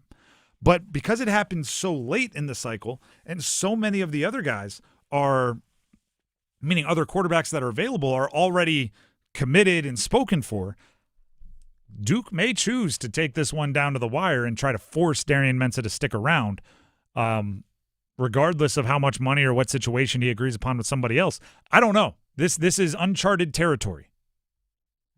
And then just to put a slightly more human element on this, it seems like, and this is coming from Paul Ihander, host of Next Up, weekday mornings 9 to 10, it seems like his teammates are finding out either via social media or like after maybe some of the public, and they are not super jacked based on the way they're tweeting. So yeah, Samir Hagan's a wide receiver at Duke posted a picture on X an hour ago, and it's just someone holding a phone up to somebody, showing them just showing something. Hey, look here on the phone, and the person just has this like confused look, like, huh? And So, yeah, not even hearing from your quarterback himself being like, hey, guys, this is the move I'm making. And not to mention, with transfer portal being a thing, many players on Duke, I would assume, decided to stay at Duke as a football player because they believed Darian Mensah was committed. Like, you want to win when you play in college, right? And a big part of winning in college is who your quarterback is. I've talked with Mike Lennon, friend of the show, about this a few times on air, about he committed to NC State early as one of the top-ranked quarterbacks in the country because it's then easy to build a class around, like, oh, we got this stud quarterback. Now everybody knows, like, all right, we have the most important position taken care of. I feel more comfortable committing there. Samir Hagans, Nate Shepard, Cooper Barkate, offense and defensive linemen. Like, they have some dudes that likely committed to or decided to stay at Duke knowing, all right, we're going to be pretty good this year because we have Darian Mensah, the leader in passing yards and passing touchdowns in the ACC and the quarterback that led us to a ACC championship and a bowl game. So now they're finding out with, 6 hours before the transfer portal window closes that their quarterback isn't going to be around, and they got to make some tough decisions for themselves. And I know it's not this way. I'm not naive enough to think it's always going to be this way. But I do miss the days where, ignorance is bliss, and you were able to think that college football truly was like a band of brothers, right? When you put your hands in the middle of a breakdown after practice and you break it down, family on three, 1, 2, 3, family, right? That's. Again, I don't think it was always true. I think players would have left. They would have transferred. They would have chased more money if it was available to them. It just wasn't allowed. But that facade did make it seem more wholesome. Now that it is so brutally me first for some guys, not everyone, but for some guys, it kind of washes away that glow that college football had that, NFL or pro sports never had. So, I tweeted this out. How they found you is how they'll leave you, right? If a player last offseason made the decision to join your team because it was the best financial or business decision for them at the time, you probably shouldn't be surprised that if there's a different, better financial business decision for them now, they're going to make that decision. But that doesn't mean that I like it. Right? You wish there would be some more loyalty or some more I committed, we suffered together, we went through some really tough games together, and I'm going to stick around with these guys. But, not for some it might be that way. I'd like to think if I went back and did my college career again that it would be that way for me. But who knows until somebody slides that gigantic check across the table and says, here you go, how you're actually going to react. And it's not a situation, at least at Duke, where Mensah's the incumbent, and then all of a sudden they bring in some big-time transfer to come in. Correct. All of a sudden he's like, wait a second. I was committed here. Now you're bringing in someone in. Now let me go try and find something. No, this is just 11th hour deuces. I mean, the Malik Murphy hitting the portal last year, I remember being surprised until Darian Mensah committed very early in that process, and I went, okay, that feels like maybe it was a mutual, like Duke was already looking ahead and Malik Murphy may have already been looking ahead. Like, that felt different. This one feels like there was mutual commitment and one kind of pulled the rug out from underneath the other. And now Duke will have to scramble. Because the other part that the transfer portal does is it makes it nearly impossible to have quarterback depth. Because if you're a second-string quarterback behind a stud with years of eligibility, you just leave to go find a place where you're going to have a better chance of playing, better chance of getting on the field. So, I mean, this is depending how the lawyers settle it, this is going to be an interesting one to watch moving forward, and we'll do our best to keep you updated here on 99.9 The Fan. The Drive with Tim Donnelly, 99.9 The Fan. Should we get to some picks here before the end of the show? We always do. Yeah, we can make some picks. All right, here. let's do it. Set it up, Dennis. All right, let's go ahead and go right to tonight's hockey game. Again, coverage starts at 6:30 with Stormwatch right here on The Fan. Canes, Panthers tonight. Brandon Bussey in net. Yeah, obviously the Panthers are a little banged up, not full strength. So I think the Canes win. I'm hoping for 2, but I'm thinking 3-2. I'm thinking it's going to be close. Okay, 3-2. Give me 4-2 Canes. Seth Jarvis scores the opener in the first for Dion, and then he gets the empty netter at the end for Dion, which, by the way, Dion, if you're listening, give us a call right now, 919-860-5326. We want to hear how you are doing, sir, after your accident.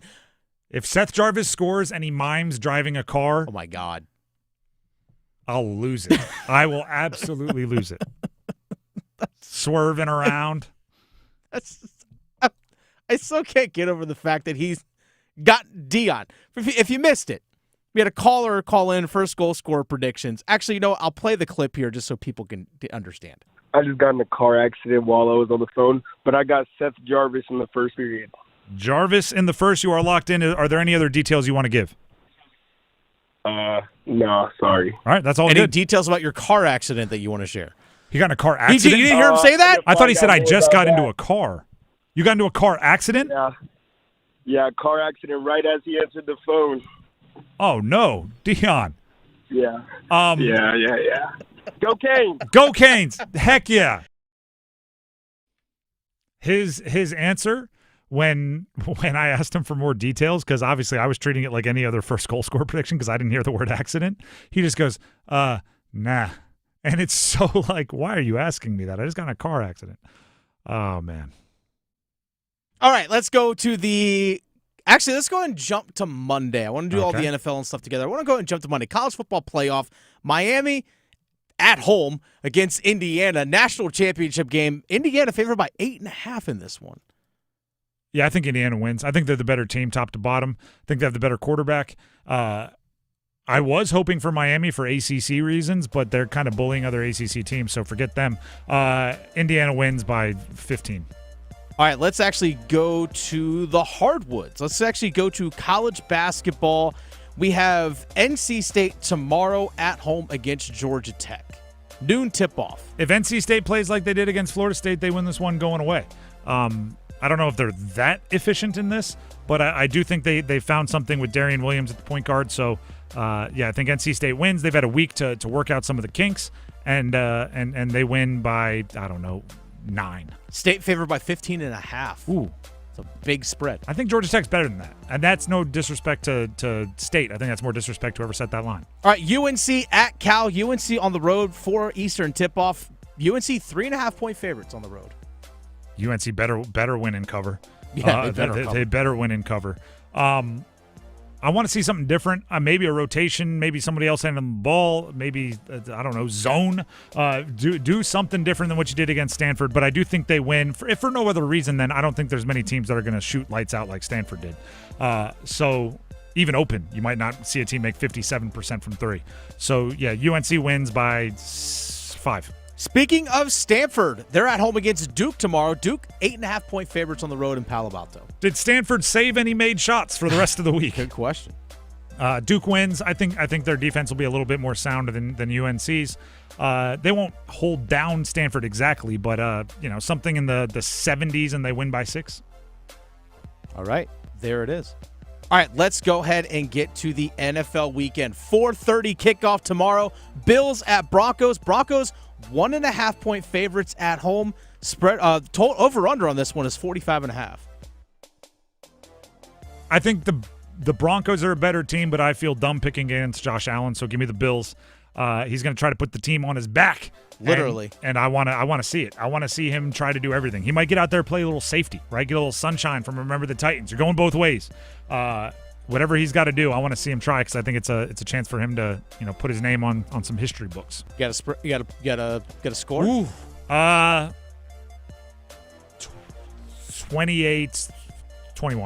Okay, 28-21 it is. All right, 49ers at Seahawks, NFC West divisional matchup. Seahawks at home favored by 7 in this one. 8 o'clock kickoff. I'm fascinated by what Kyle Shanahan does with guys that keep getting hurt.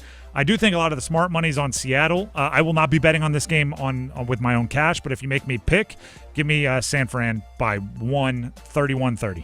All right. Sunday, 3 o'clock kickoff. You can listen to it right here on 99.9 The Fan. Houston Texans at the New England Patriots. Patriots favored by 3. Nico Collins not expected to play in this one, and I think that's a big miss for the Houston Texans. So Patriots squeak one out, low scoring, 21-17. 3 touchdowns. Drake May runs for one of them.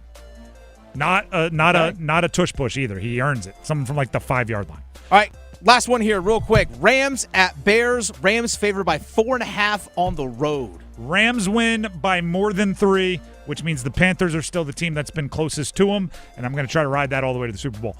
I think the Rams are really good, so Rams win. And that's about going to do it for us here on The Drive. On a Friday, we'll turn things over to Overdrive. We'll start off talking NC State basketball. We'll get to some Panthers. No show on Monday, so we'll see you on Tuesday. Enjoy the weekend. Enjoy the CFP. Enjoy it all. Until then, have a great weekend, everybody. Go Canes! Go Canes! Heck yeah! Get crazy, Canes fans. It's hockey night in Carolina. It's your Canes and Florida. Shot stick over 4 in a row! Logan Stankoven! Storm Watch with Adam Gold at 6:30. Puck Drop at 7. Stahl, Slavin, score! Jacob Slavin! What a way to get career point 300! On your official audio home of Hurricanes hockey, 99.9 The Fan. Hello, I'm John Heister for the Heister Automotive Group. And you know, we're constantly looking for ways to serve you better. One of the ways we do that is with something we call a Go-See. And that's where you select a vehicle from our inventory, and we have thousands, and we get one of our product specialists to bring that vehicle to you at your convenience. How do we do that? Well, it's simple. We have a group of employees